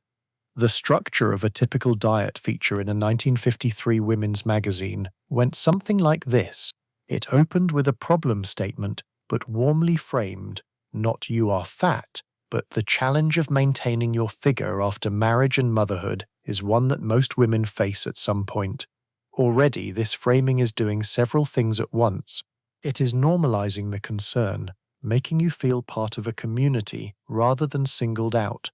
It is mapping the problem onto marriage and motherhood rather than onto your body specifically, which makes it feel less personal while still being entirely about your body. And it is using the word maintaining rather than losing, which implies there is a correct state to return to rather than an arbitrary goal to achieve. The middle of the article introduced the plan. Specific, numbered, manageable, lists of allowed foods and quantities, a sample day's eating, written out in the appealing format of an actual day rather than a chart, breakfast, mid-morning, lunch, afternoon, dinner, so that you could picture yourself living it, tips for handling specific situations, what to do at a dinner party, how to tell your husband about the diet, how to handle the children's food without being tempted by leftovers. That last one, the children's leftovers, was treated as a specific hazard requiring a specific strategy.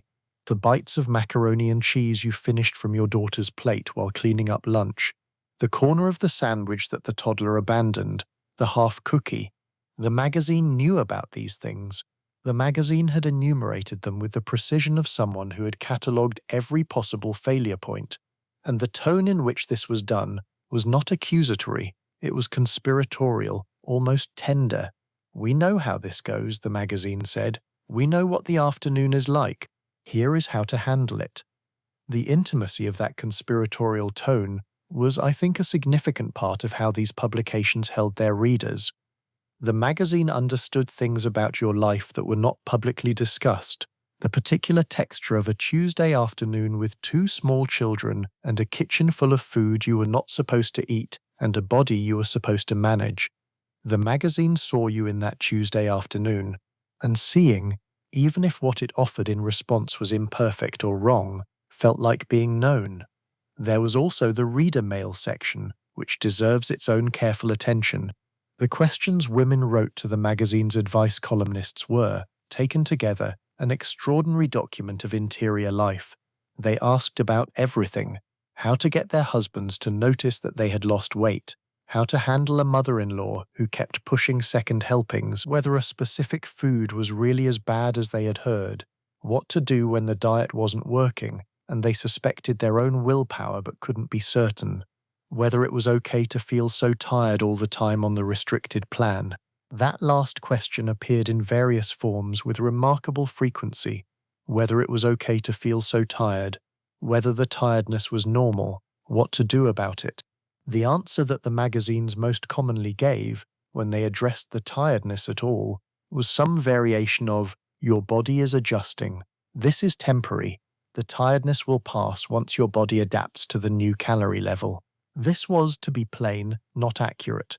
A body running at a significant caloric deficit does not adapt into energy. It adapts into conservation, which means you feel cold and slow and foggy and tired. And that does not go away as long as the deficit continues. But the magazines were not consulting the emerging nutritional science. They were reassuring their readers in the way that kept them engaged with the plan. The tiredness, the women were told, was the diet working. Feel the burn, as they might have said a generation later. Your body is burning the fat. This is success disguised as struggle. I find myself genuinely angry on behalf of those women when I think about that. The particular thing that it does to you, to take a real signal of distress and tell you it is a signal of success. To take your body's reasonable communication, I do not have enough fuel, please give me more food, and reframe it as confirmation that you are on the right path. It took the information from you and handed back a different story. But I also notice, and this is important, that many of these women did not simply accept the reassurance and move on. They kept writing, they kept asking. The tiredness question appears again and again in the letters columns across the decade, from different women in different cities asking slightly different versions of the same question. Their bodies were telling them something persistently enough that they kept looking for an answer that matched what they were experiencing. They were not wrong. They were just in a world that didn't have the right answers to give them yet, or at least not in the mainstream channels they had access to. That persistence, the woman who keeps asking even when the answers are inadequate, is a form of trust in one's own experience that the culture was actively working against. Now I want to go into the social rituals around food and dieting, because they are genuinely intricate and I find them endlessly interesting in the way that intricate social mechanisms always are when you slow down and look at the gears. The 1950s dinner party was a specific and elaborate social form, and it was a site of acute dietary anxiety for women who were following any kind of restricted plan.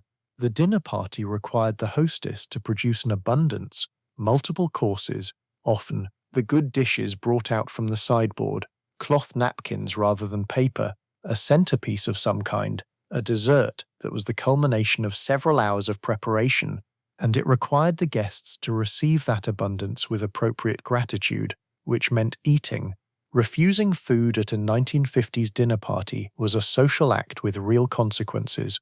The guest who refused the main course, or who took a portion conspicuously smaller than everyone else's, or who passed on dessert with a pointed look at their waistline, this person was doing something, making a statement, importing a private project into a public space where it had not been invited. The hostess had worked to create an experience of abundance, and the guest's refusal registered as comment on that abundance. There were ways around this that women had developed, exchanged, published in magazine tips columns.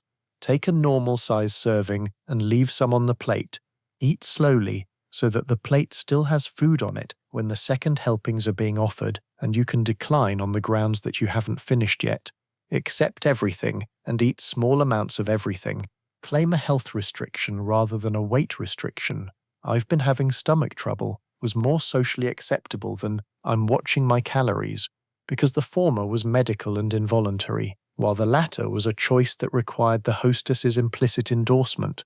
The strategy of claiming a medical issue rather than a diet is interesting because it reveals something about the social grammar of the era.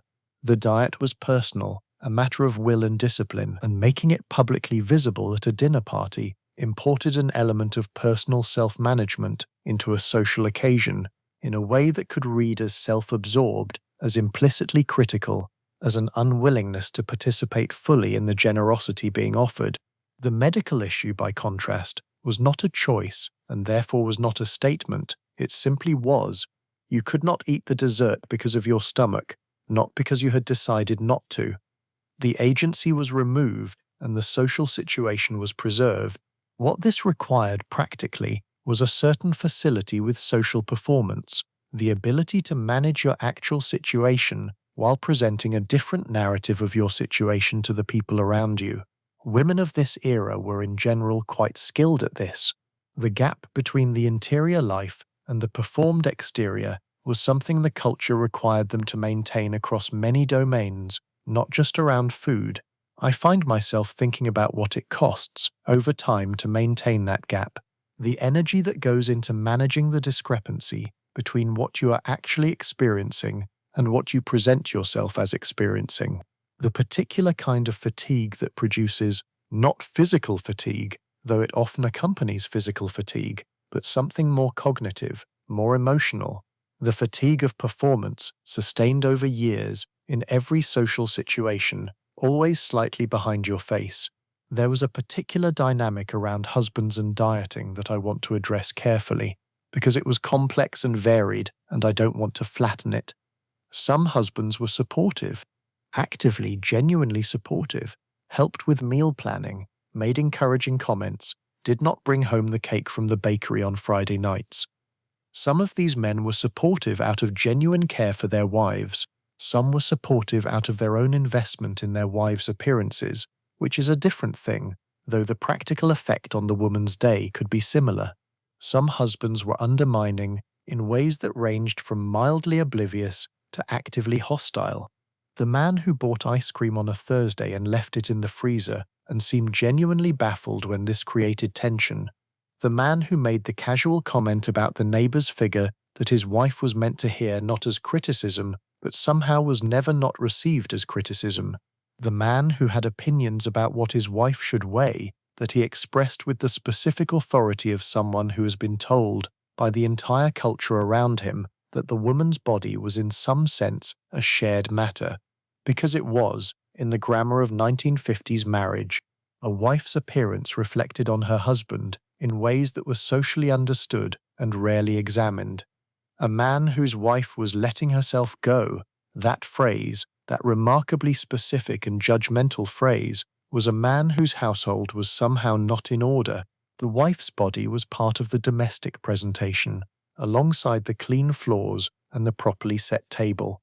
Its management was her responsibility, but its public meaning was shared. This is a strange thing to write out plainly, but there it is, and it had real consequences for how women negotiated their dieting within their marriages, and how much support or resistance they encountered, and how much of the effort they did entirely alone and in private, because bringing it into the open created its own complications. Frank, Donna's husband, falls somewhere in the large middle of this range. He notices when she looks, in his words, good, which she has learnt to decode as meaning that the number is down, that the silhouette is closer to the approved shape. He does not notice when she looks tired, because the tiredness is unremarkable background. He brought home donuts from the office one Friday, which was not unkind, which was a gesture of warmth and sharing, and Donna put them in the kitchen and watched her children eat them, and had black coffee, and felt a low-level resentment that she pushed down before it could become a clear thought, because a clear thought would require an explanation, and the explanation would require a conversation about the index card, and the index card was not something she had ever fully explained to Frank. He knows she watches what she eats. He does not know the index card. He has never asked about the index card, partly because the index card is in her house dress pocket and not visible, and partly because the effort women were putting into their bodies in this era was, from the outside, easy to not see. The effort was designed to be invisible. The result was meant to look natural. Let me spend some time with Helen, the 22-year-old, in more detail, because her version of this story is slightly different from Donna's, and I think the difference matters. Helen grew up in the late 1940s, which means she reached adolescence in the early 1950s, which means the diet culture was the water she swam in from the beginning. She did not have a before-diet period to contrast with the dieting period.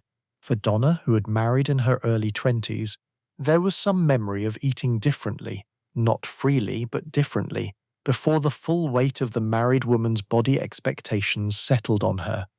Helen has no such contrast. The counting, the watching, the particular kind of attention to her own body arrived with adolescence and has simply been there since.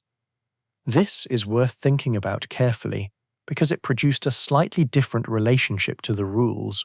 Donna experienced the rules as something applied to her from outside, something she was managing and occasionally resisting in small ways, something she had adopted but that she could in theory imagine putting down. Helen experienced them as simply how things were, not a system imposed, but a reality encountered. The way the school day has a schedule and lunch happens at noon, she did not experience the structure as a structure. She experienced it as the world. There is a generation of women for whom this is true. Women who grew up from early adolescence in the full-blown diet culture of the post-war period, for whom restricted eating and body monitoring were never new, who cannot clearly remember a time when they did not count or watch or manage, because that time was before memory's reliable reach. For these women, the question of what a relationship to food and body looks like outside the system is not a nostalgic question about what was lost. It is a genuinely open question with no available answer from personal experience.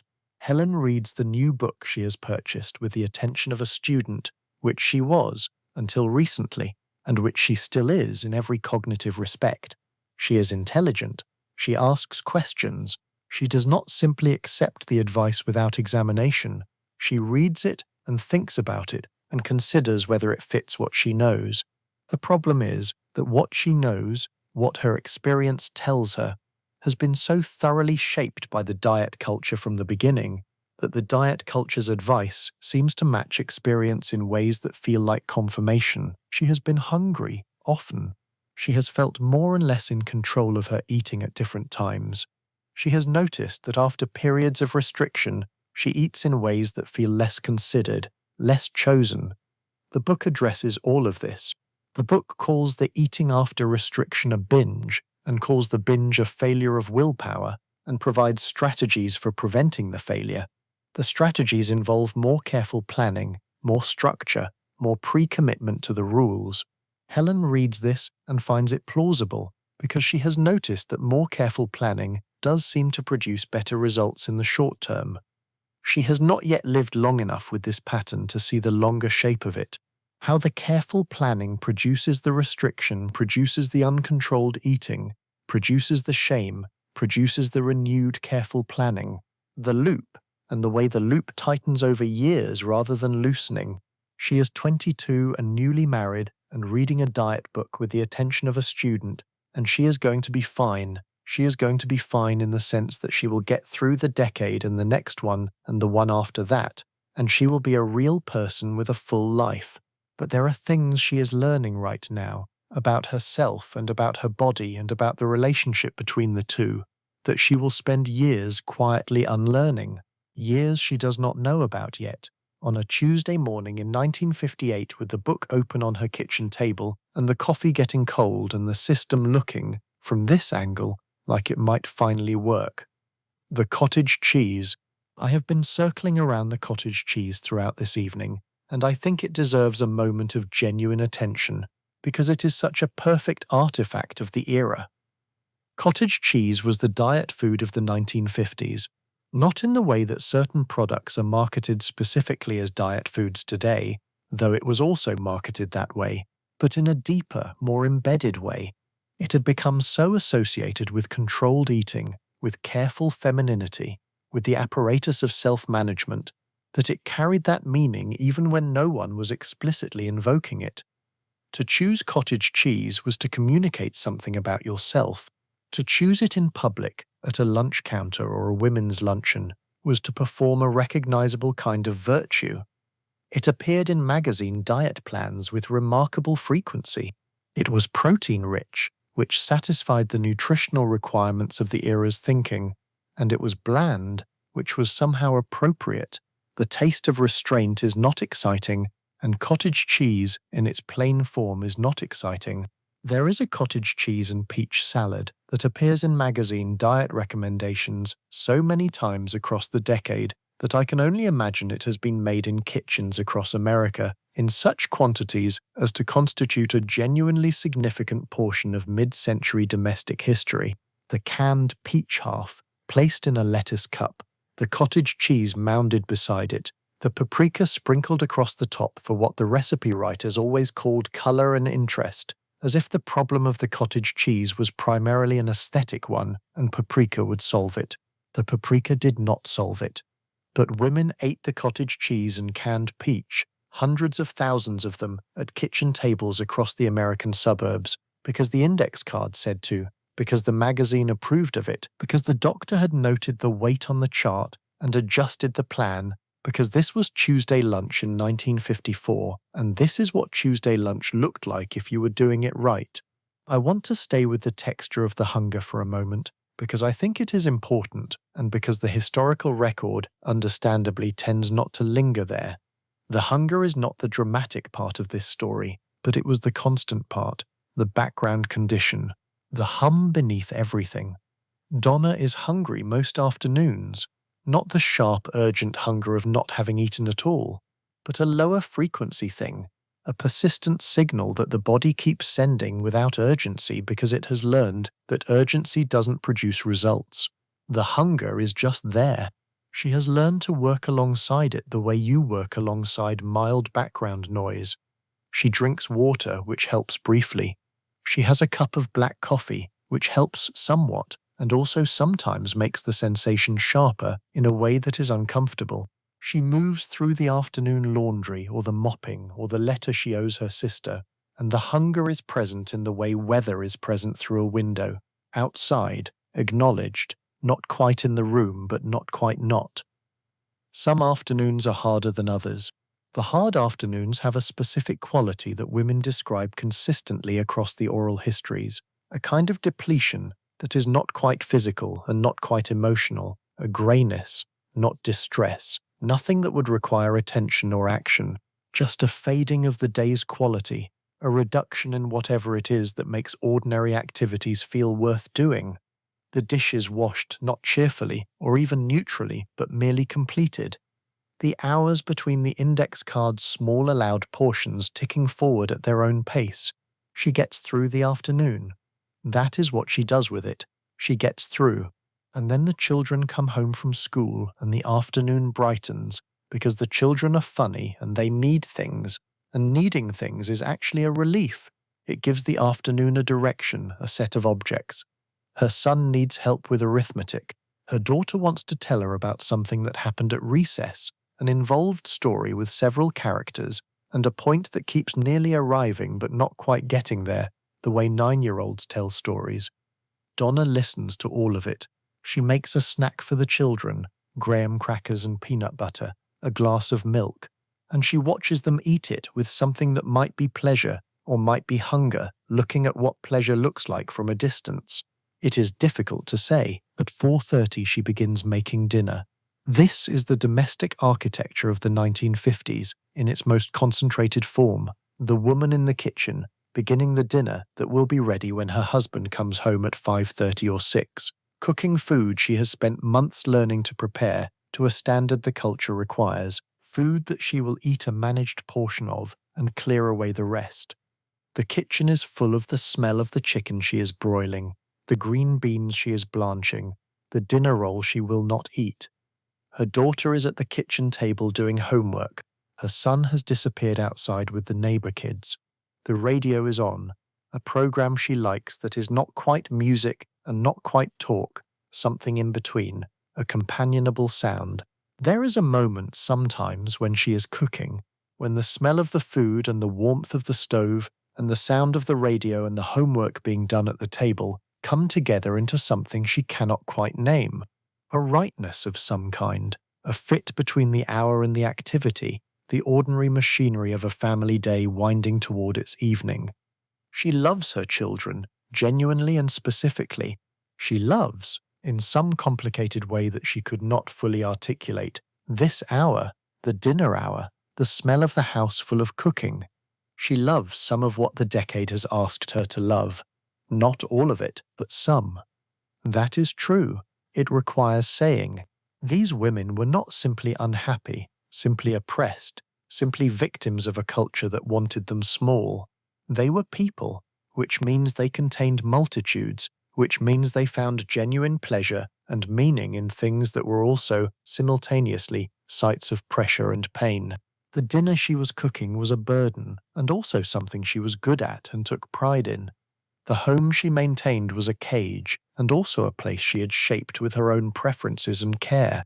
The marriage was a constraint, and also a relationship she had chosen, and in which she was, in her best moments, genuinely partnered. I want to be accurate about this, not in order to minimize the weight rules and the damage they did, but because the real story of real women is always more complicated than any clean thesis about it, and they deserve the complication. Let me tell you about the concept of the ideal weight, which was not one thing, but several things wearing the same name. The ideal weight for a woman of a given height in 1950s America came from multiple sources that did not always agree with each other. There were the insurance tables developed by the Metropolitan Life Insurance Company and published and republished throughout the decade, which gave ranges by height and frame size, small frame, medium frame, large frame, and which had been derived, as I mentioned, from actuarial data about which ensured people lived longer, not from physiological research about what weight supported optimal health. Then there were the fashion industry's sizing standards, which communicated a different and generally lower ideal, because fashion was not in the business of health optimization. Fashion was in the business of an aesthetic, and the aesthetic of the new look silhouette demanded a specific waist measurement. 24 inches was the Dior ideal, a number that was, for most adult women, achievable only through corsetting, and that the rest of the body conformed proportionally. Then there were the individual doctors, who applied the insurance tables with varying degrees of rigor and varying degrees of personal opinion about what their female patients should look like.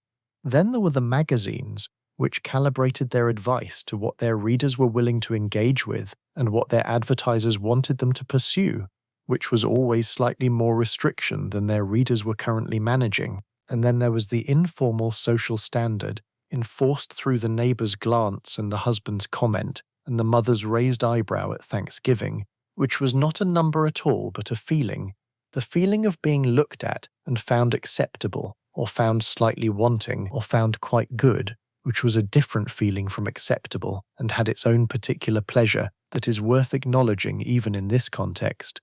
These multiple standards did not converge on a single answer. They produced instead a field of ambiguity in which the correct weight for a woman was never quite fixed, always slightly contested, always available for reinterpretation in the direction of more restriction. A woman who met the insurance table's ideal could still feel inadequate measured against the fashion silhouette. A woman who fit comfortably into a size 12 ready-to-wear could still hear something slightly pointed in what the doctor said at the last checkup. There was no arriving. That was the function of the ambiguity. The function of the ambiguity was the perpetual not quite arriving. Let me talk about the thing that the decade did not have language for, and that began to be named, haltingly, incompletely, with great resistance from various quarters, only in the decade that followed.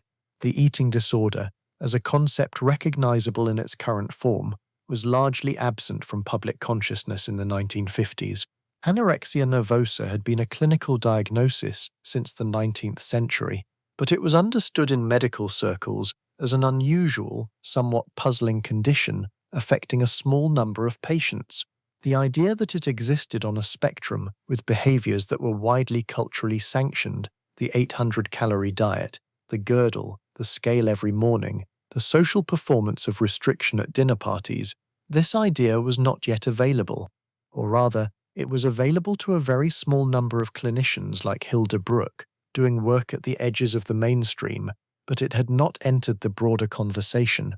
What this meant in practice was that there was no available framework in 1954 for distinguishing between a woman who was following an unnecessarily restrictive diet that the culture had told her was appropriate and a woman who was engaging in a pattern of thinking and behavior around food that was causing her real harm. The behaviors could look identical from outside. They could feel, to the woman doing them, continuous rather than categorically different. And the culture, having told all women that restriction was appropriate and insufficient restriction was failure, had made it structurally difficult to hear the signal in the noise. The woman who had gone beyond the index card into something more compulsive, more anxious, more consuming, who found herself thinking about food for hours, planning and calculating and dreaming, who felt genuine terror at the idea of a meal not planned for, who had begun to extend the restriction further and further in response to a logic that no longer had an external check.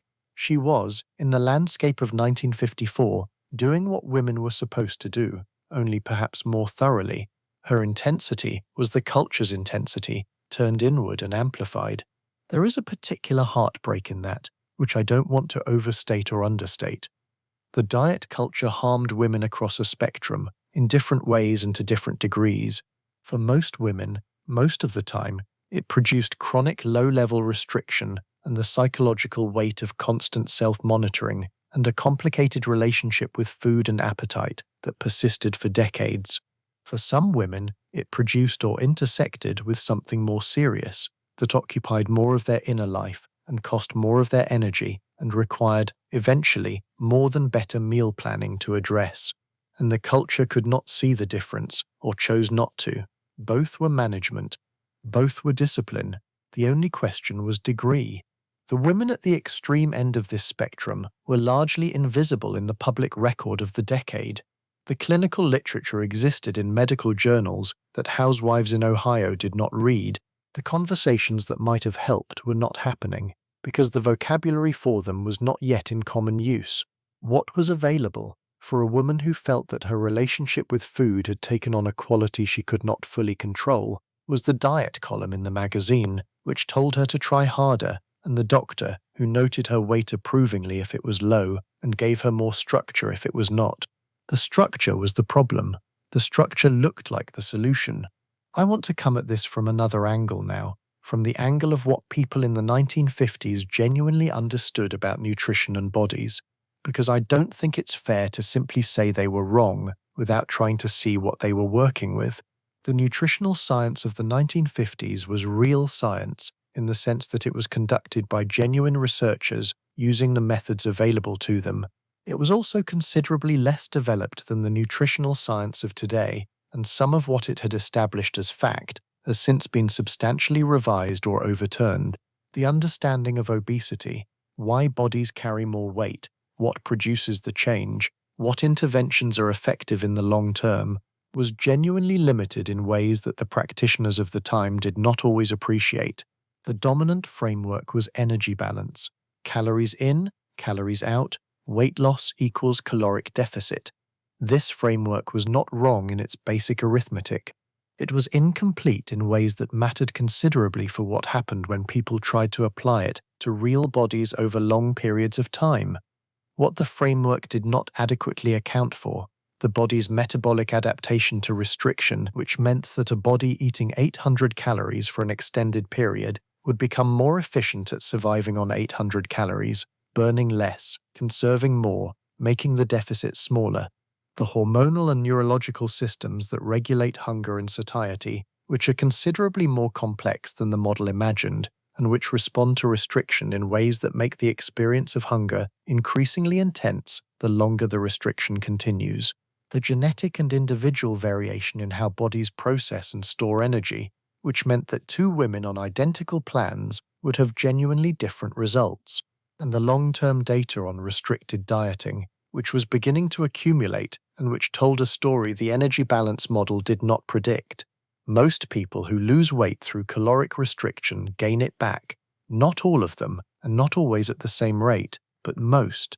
The weight returns, often with some additional weight beyond what was lost.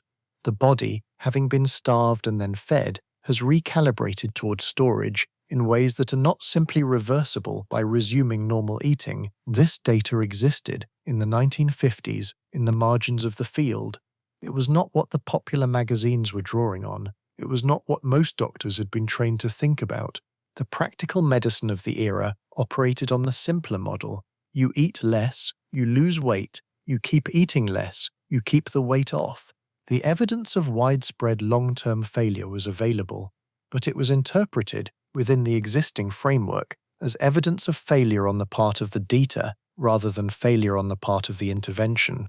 The woman who had followed the plan and lost weight and then gained it back had slipped, had lost discipline, had returned to the habits that caused the problem in the first place. This was the story the culture told about her, and that she often told about herself. The alternative story, that her body had done exactly what bodies do in response to prolonged restriction, that the regain was not failure but physiology, was not available to her. So she started over. She got a new index card. She weighed herself in the morning. She called the doctor and got a new prescription. She went to the weight loss club and put on the crown of the best loser that week and began again. Let me tell you about the prescription diet pills one more time, because there is an aspect of the story I skimmed past earlier that I want to go back to. The women who were prescribed amphetamines for weight loss in the 1950s were in many cases prescribed them by doctors who genuinely believed they were providing appropriate treatment. The medical consensus of the period, while not universal, included a significant faction that regarded amphetamines as a legitimate and effective tool for weight management. The concerns were known to researchers, but had not yet produced the kind of regulatory response that would eventually come in the 1970s, when amphetamine prescribing was substantially restricted. In the meantime, between approximately 1945 and the early 1970s, millions of amphetamine prescriptions were written, many of them to women for weight management, and many of those prescriptions were ongoing rather than short-term. The pills were refillable. The prescription could continue indefinitely as long as the doctor was willing to keep writing it and the patient was willing to keep coming in. Some women took them for years. The experience of those years, as described in oral histories and the medical literature that eventually began to document it, was complicated. In the short term, the pills worked as advertised: appetite suppressed, energy elevated, the brain flooded with dopamine in a way that made the diet feel manageable, even pleasant. Women describe a sense of clarity and productivity, a feeling of capability, a lightness of mood. They also describe sleep disruption. Amphetamines interfere with sleep, which is its own category of health consequence, and a jitteriness, a particular quality of alert tension that could tip into anxiety when the dose was high or the circumstances stressful. And then there was what happened when they stopped taking them. The crash, the return of appetite, amplified by the body's recalibrated dopamine systems, the depression, sometimes significant, that arrived in the absence of the chemical that had been managing mood as well as hunger, the realization that the weight that had been lost while taking the pills was returning because the appetite that had been suppressed was now more insistent than before. Some women went back to the doctor and got the prescription renewed. Some doctors renewed it without question. Some women found, over years, that the dose that had worked initially required increasing to produce the same effect. Some women experienced what we would now call stimulant use disorder, a compulsive relationship with a substance that was harming them, driven by the neurological reality of dependence, experienced by the woman herself as a personal failing she could not quite control. And still the culture framed all of this, when it acknowledged it at all, as a matter of discipline, willpower, character. The woman who couldn't maintain her weight loss was undisciplined. The woman who couldn't stop taking the pills was weak. The woman who felt terrible on the restricted diet was not trying hard enough.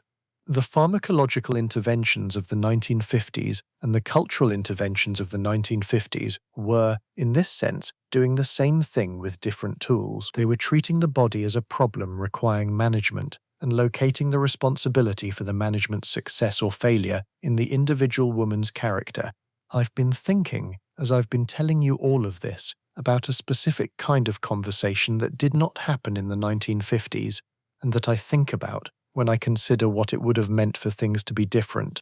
The conversation I am imagining is between a woman, Donna, let's say, or Helen, or Barbara, and a doctor who had, along with all the technical knowledge, a different framework for thinking about bodies, a doctor who did not reach automatically for the insurance chart, a doctor who asked, "How do you feel?" Not as a pleasantry, but genuinely, how does your body feel day to day? How is your energy? How are you sleeping? Are you hungry often? What does hunger feel like for you? Questions that treated the body as a source of information rather than a deviation from a standard. Questions that might have led somewhere different. This doctor existed in some offices, in some cities, in some practices that were ahead of their time, but not in most offices, not in most cities.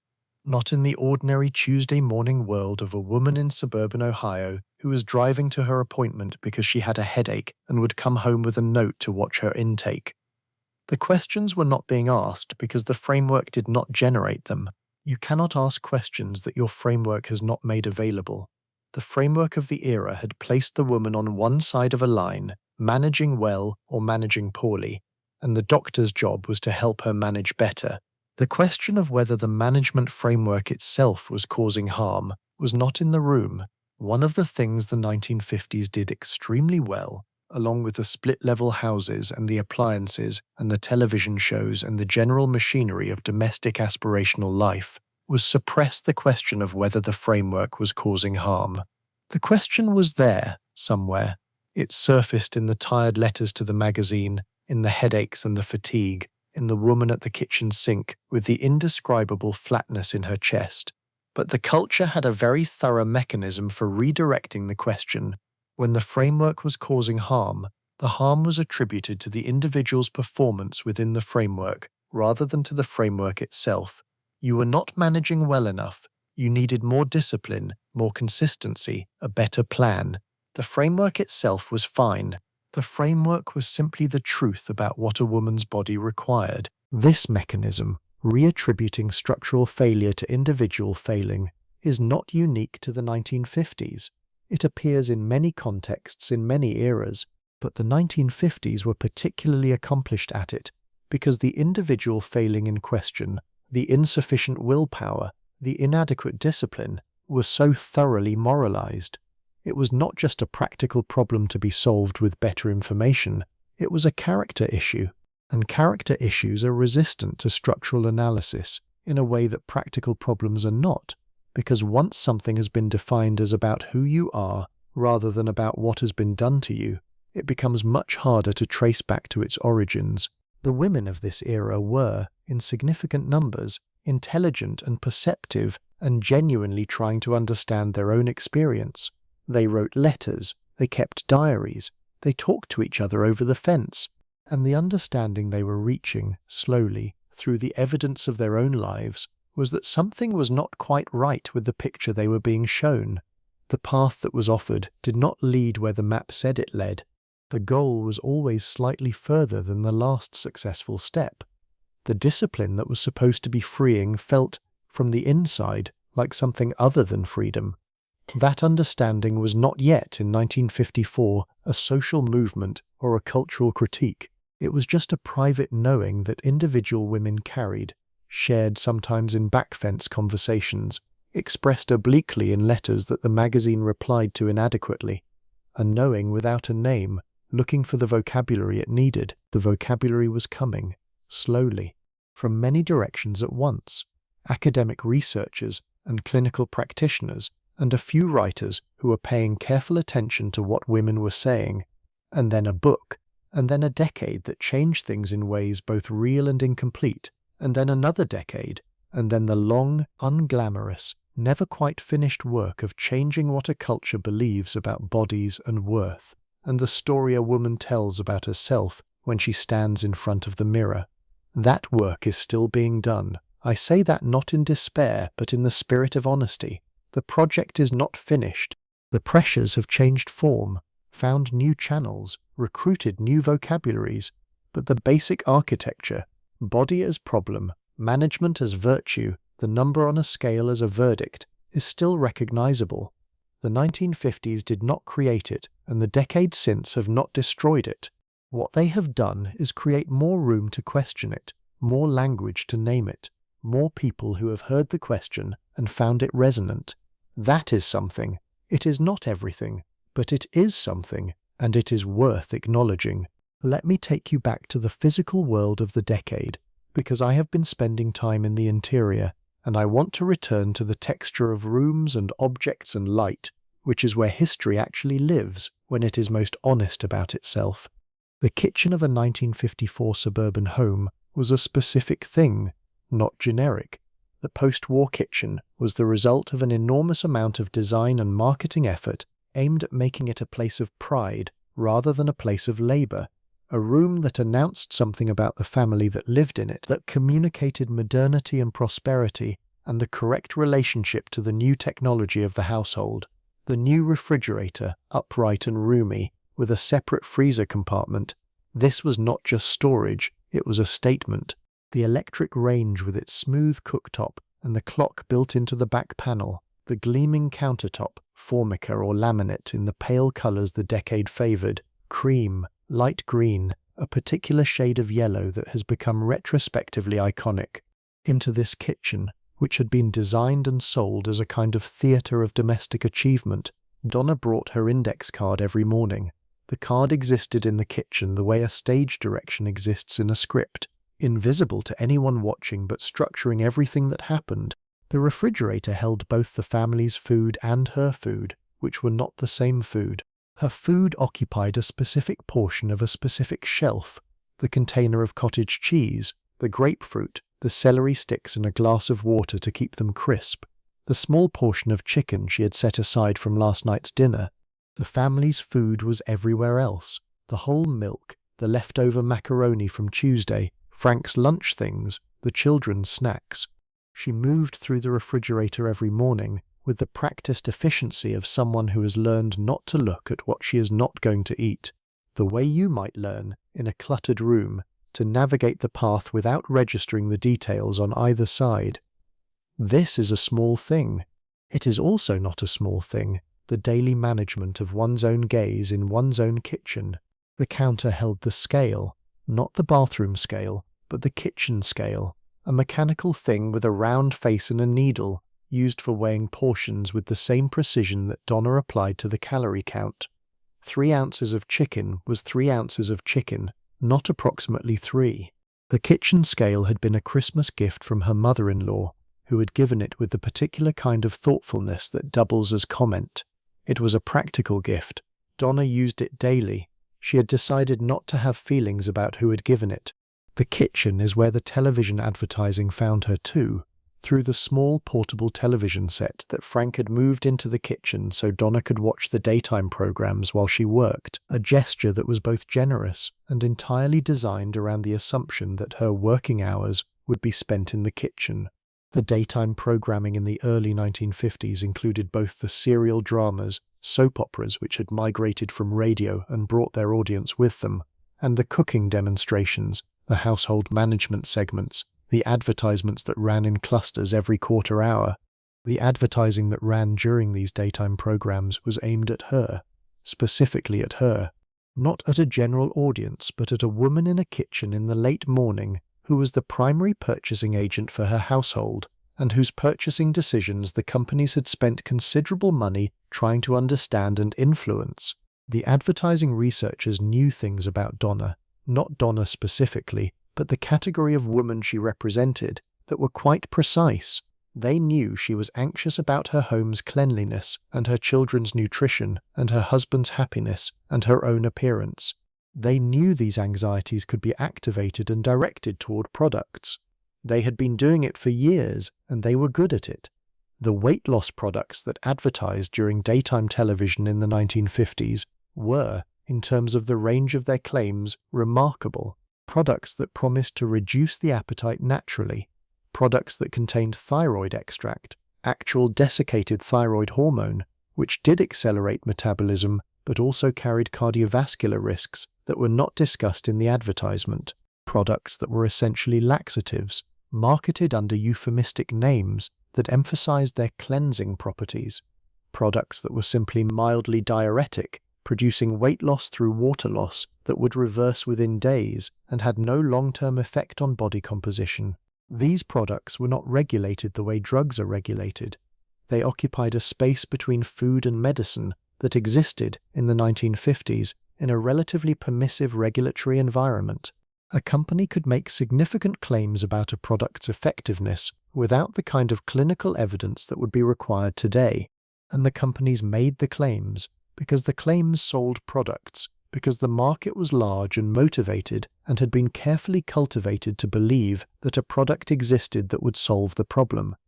The problem, as we have discussed at length, was partly not a problem. It was a manufactured state of insufficiency. But once you have accepted the framework that your body is a problem requiring a solution, you will look for solutions, and the marketplace of the 1950s was extremely happy to provide them. Donna has bought some of these products over the years. A can of something that was supposed to be a meal replacement before Metrical existed, and that tasted considerably worse than Metrical would.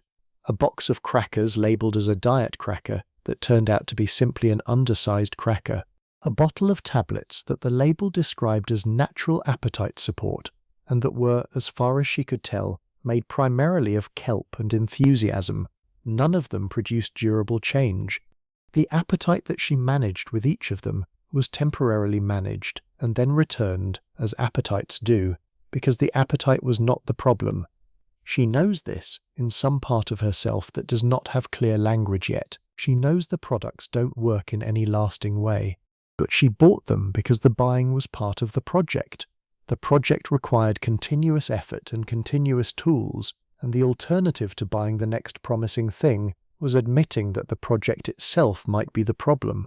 That is a thought that does not arrive cleanly. It arrives in fragments, over years, in moments of unguarded honesty that quickly get covered back over. It arrived for Donna on a Wednesday afternoon in 1958 when she was standing in the kitchen after the children had gone back to school after lunch, and she was 42 years old. Wait, she's not 42, she's 31 in 1958. Let me correct that. She is 31 years old and she has been watching her weight for 10 years, and she is at the counter, and the thought arrives, simple and clear. I am so tired of this, not the hunger which she has become accustomed to. The tiredness of the watching, the tiredness of the counting, the tiredness of the morning scale and the index card, and the particular quality of attention she has been devoting, every day for a decade, to the management of her own body. She stands at the counter with this thought for a few minutes. Then she takes the thought and sets it somewhere she can't quite see it, the way you might set a glass of water on a high shelf rather than empty it. She goes back to the laundry. The thought stays on the shelf in the back of the kitchen, and she does not look at it directly, but it does not go away. This is how change begins, when it begins, not dramatically, not with a manifesto or a conversion, with a thought that arrives, unexpected and honest, and that gets put away but not thrown away, with the accumulation of these shelved thoughts over years, until the shelf becomes too full and something has to be taken down and looked at properly. Let me tell you about a ritual that I haven't mentioned yet, because it sits in the background of everything else and deserves its own space. The weekly weigh-in, not the daily scale, which was its own practice with its own rhythms, but the weekly formal weighing that some women undertook as a kind of structured accounting. This might happen at a weight loss club meeting, with its public element and its recorded number, or it might be a private ritual conducted on a specific day of the week. Many women chose Monday, which seemed like a fresh beginning, or Thursday, which gave time to correct course before the weekend social obligations. The weekly weigh-in was meant to be the official number, the one that went in the record, the one that tracked progress or its absence over time. Some women kept records going back years, a small notebook with columns, date, weight, change from the previous week, a brief notation. Some of these notebooks have ended up in archives. Historians who have worked with them describe a particular quality of reading them, the numbers fluctuating within a range, the notes brief and sometimes revealing. Bad week, good week, tried new plan, went to doctor. A woman's interior life, reduced to a column of numbers and a handful of words. One historian described finding a notebook that had been kept for 18 years. The weight recorded in the first entry and the weight recorded in the last entry were almost identical. 18 years of weekly notations, and the beginning and the end were the same number. All that effort, all that counting, all those Mondays. I don't know what to do with that exactly. I find it more affecting than almost any other detail in this whole story. Not because it represents failure. The woman who kept that notebook was not a failure. She was a person. But because it illustrates so plainly the gap between the promise and the delivery. The promise was progress, measurable and ongoing. The delivery was the same number. And yet she kept recording, kept showing up on Monday with the notebook, kept participating in a project that the notebook itself, if she had read it differently, might have told her was not delivering what it promised. She might have read it differently, but the framework she was in did not offer that reading. The reading the framework offered was, try harder next week. There is something I want to say about joy before I lose the thread of it entirely, because joy is present in this story and I have not been giving it enough room. Women in the 1950s ate food that they genuinely enjoyed. Despite the diet culture, despite the index cards and the cottage cheese and the paprika-dusted cottage cheese with the canned peach half, there was also the Thanksgiving table and the summer picnic and the birthday cake and the church social and the Saturday morning breakfast made slowly while no one was rushed. There was the Sunday dinner, which was different from the weekday dinners, larger, more celebratory, the good china, the pot roast she had been perfecting for 5 years, the pie that was specifically Frank's mother's recipe that Donna had eventually made her own. Food was pleasure, even for the women who were most diligently managing it. The magazines were not wrong that their readers cared about food, that cooking was a genuine skill they took pride in, that the meal on the table represented something more than fuel. The same cultural system that reduced women's eating to calories and managed portions also communicated, through every recipe column and cooking feature and food advertisement, that food was meaningful, that feeding people was love, that the table was the center of the family's life.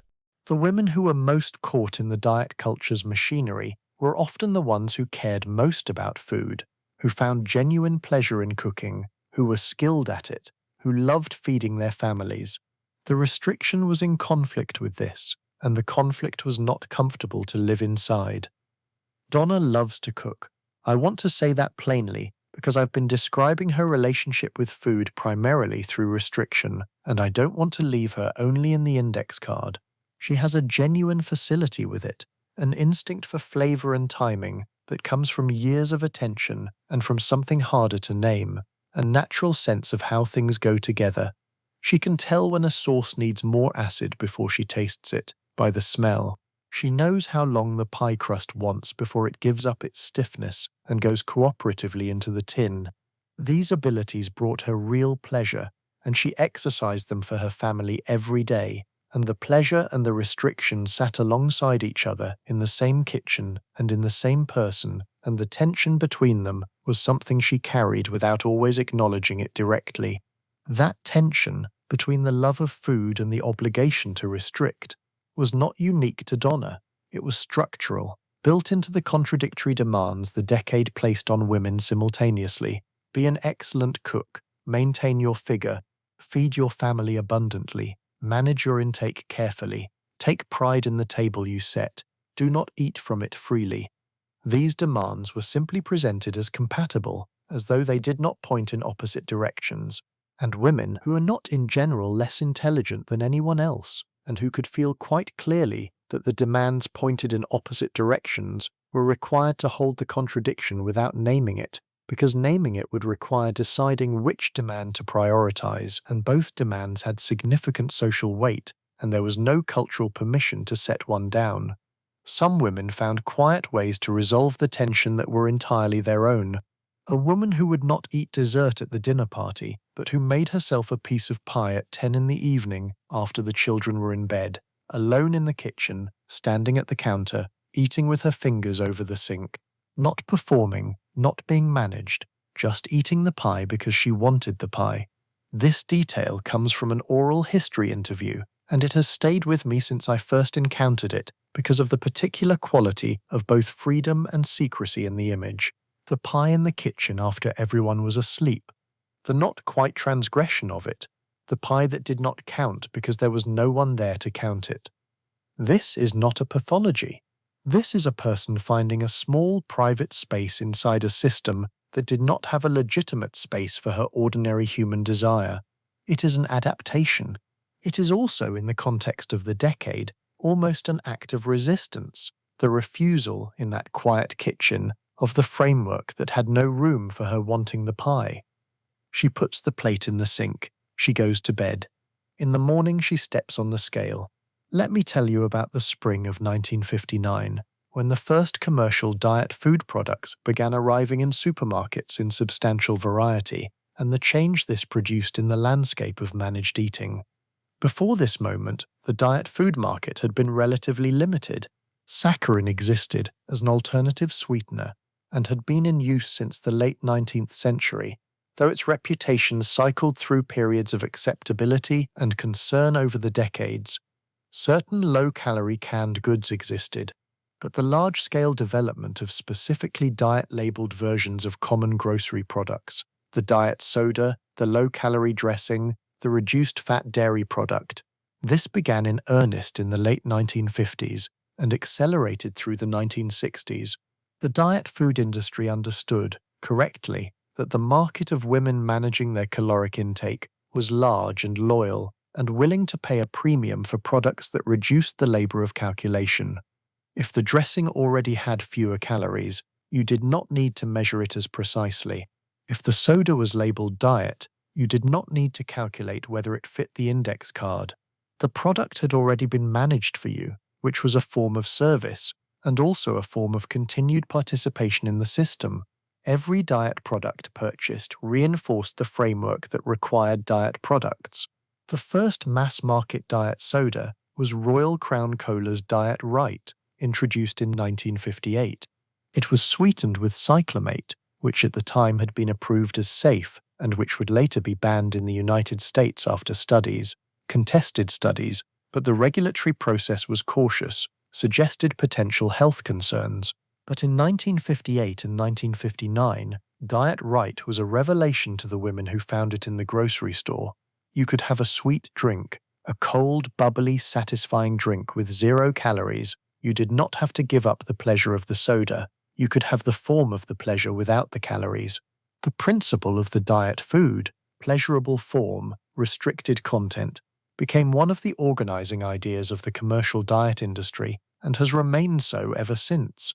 The diet food is a technology for making restriction feel like freedom, for maintaining the appearance of ordinary eating while actually managing its content very carefully.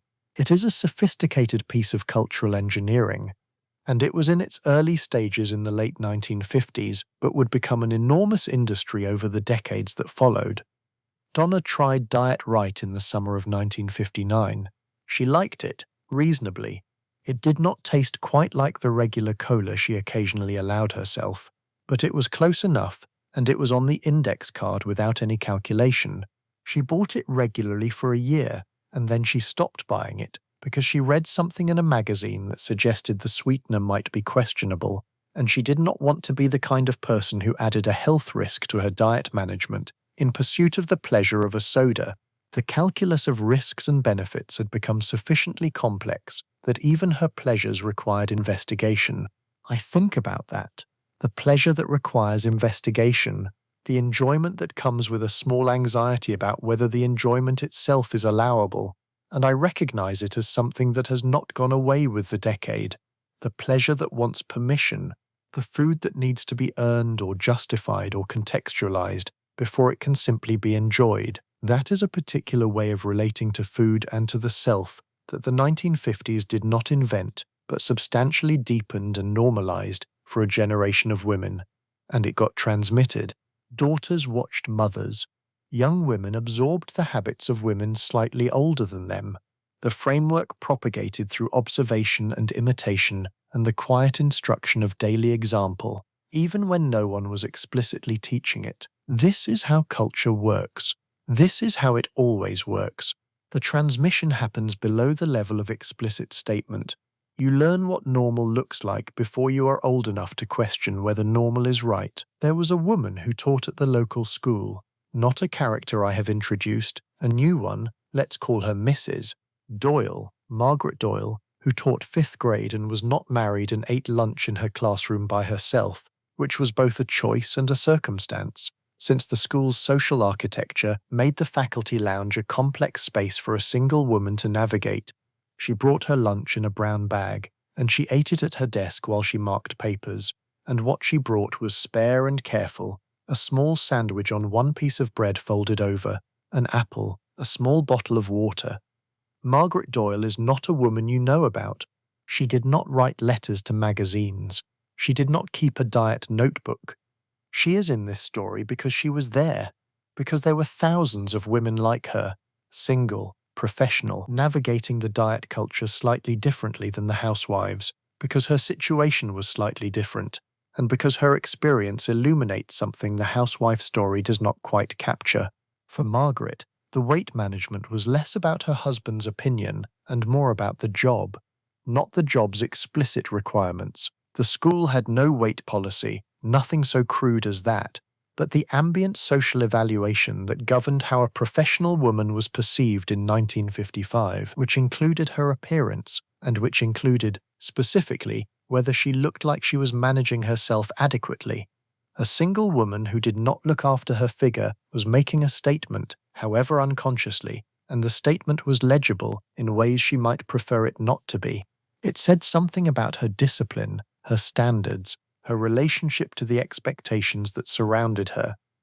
Margaret had been told, by her mother and by various other people over the years, that as a single woman she especially needed to be careful about her appearance because she did not have a husband's social backing, and everything she had built herself, and could therefore also lose herself, and losing it would leave her with less than she had started with. This was not unreasonable advice for the world Margaret actually lived in. It was also exhausting to carry. She ate her folded sandwich at her desk. She had an apple because she liked apples, which is a small but real thing, and one of the pleasures she could name cleanly without complication. The apple did not require investigation. It was simply the apple, and she ate it, and it was good. These small pleasures, the uncomplicated ones, the ones that came without the accompanying calculations, I find them in the historical record with something like relief. The apple that was just an apple, the coffee that was simply the pleasure of coffee on a cold morning, the piece of bread that was not counted because it arrived at a moment when the counting briefly stopped. These moments existed within the larger system, and they are worth noting as evidence that the system was not total, that no system of this kind is total, that there were always small gaps and shelves where something unsanctioned could be set down quietly. There is a kind of resilience in those gaps. Nothing heroic or dramatic, just the ordinary human persistence of finding pleasure where it fits. Now let me spend a little time with the other side of the decade, with the men, and with what the diet culture of the 1950s required and did not require of them. Because the contrast is sharp enough to be informative, men in the 1950s were not exempt from body standards. There was an ideal male body for the era. Athletic, strong, the returning veteran build, reasonably lean without the kind of deliberate thinness that was associated with the fashion world or with illness. Men were expected to look vigorous. Fatness in men was noticed and commented on and carried its own social meanings. A man who was significantly overweight in 1954 was understood to have some issue with discipline or with success, since the prosperous suburban man was supposed to be physically capable as well as financially providing. But the specific mechanisms of diet culture, the daily weighing, the calorie counting, the index card, the magazine diet plan, the weight loss club, the doctor's appointment that ended with the number on the chart, and the quiet suggestion to watch the intake, these were aimed at women. The commercial apparatus of weight management was a women's industry. The social surveillance around eating was applied most intensely to women. The shame was gendered in ways that the era was not quite self-conscious about, but that were unmistakable in the texture of daily life. A man at a dinner party who ate 3 helpings was robust, hearty, a man who enjoyed life. A woman at a dinner party who ate 3 helpings was something that required delicacy to name but that everyone at the table would have a feeling about. The difference in social permission was real and wide. Wind. This asymmetry was not random. It was connected to the broader system of meaning around women's bodies in this period, in which the female body was understood as a social object as well as a personal one, something that existed in relationship to other people's perceptions and evaluations, rather than primarily as the woman's own private experience. The male body in this framework was primarily functional. It did work. It was capable or not capable. It was healthy or not healthy. The female body was also evaluated aesthetically, which meant that its appearance was subject to scrutiny in ways that the male body largely was not. This is an old arrangement, much older than the 1950s. But the post-war decade had particular reasons to intensify it. The war had disrupted the social order in ways that produced significant cultural anxiety about gender roles, and the various forces that produced the suburban housewife ideal which we have spent this whole evening exploring, were in part a response to that anxiety. Getting women back into defined roles, back into legible positions, back into the domestic sphere after the disruption of wartime. This was a project with serious backing from advertisers and employers and policymakers, and in many cases, women themselves who found the ideal genuinely appealing in some of its aspects. The female body, in this context, was one of the arenas in which the restoration of order was enacted. The managed, appropriate, carefully maintained female body was a kind of argument. Things are back to normal. The right shape is in the right place. Everything is as it should be. That is a heavy burden to assign to a body. But it was assigned, in thousands of small daily ways, to women who were simply trying to get through a Tuesday. Let me think with you about what changed and why. The 1960s arrived. They always do. The decades always arrived. Not cleanly, but in an accumulation of small shifts that eventually add up to something you can name in retrospect. The diet culture did not end. If anything, it expanded commercially as the diet food industry grew and the weight loss industry professionalized and the language around women's bodies became, in some ways, more rather than less pervasive. Weight Watchers was founded in 1963. The diet pill market grew. The vocabulary of weight management became more sophisticated, more medically adjacent, more elaborate. But other things were also happening. The civil rights movement was changing what Americans thought about rights and justice and the legitimacy of systems that oppressed people. The emerging women's movement was beginning to name things that had been unnamed, including the weight of domestic expectation, including the management of women's bodies, including the gap between the life that was sold to women and the life that was actually available to them. Betty Friedan's book arrived in 1963 and found its readers because it was describing an experience that millions of women recognized without having had the words for. And in medicine, slowly the evidence was accumulating. Long-term studies of dieting outcomes were producing results that the energy balance model could not explain satisfactorily. Researchers who were paying careful attention to what was happening in bodies over time, not just in clinical trials but in the lived experience of real people over years, were beginning to see patterns that pointed toward a more complex picture. The body that resisted restriction, the weight that came back, the apparent futility for most people of sustained severe restriction as a long-term strategy. These findings did not arrive in the popular press cleanly or quickly. The diet industry had resources and motivation to contest them, and the cultural investment in the existing framework was enormous. But the findings existed, and they found their way out, slowly, into conversations that eventually changed the mainstream. The concept of the set point, the idea that the body has a range of weight it actively maintains, that it will defend against both significant increase and significant decrease through metabolic adaptation, was developed in the late 1960s and became more widely discussed in subsequent decades. It was not a comfortable concept for the diet culture, because it implied that the project of sustained weight reduction through restriction was, for most people, working against rather than with the body's own regulatory systems. It did not mean that bodies could not change.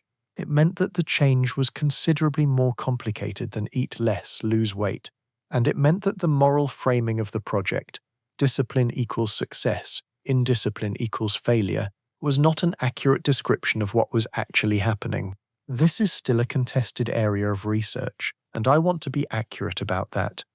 Nutrition science is genuinely complicated, and the relationship between weight, health, and behavior is not simple.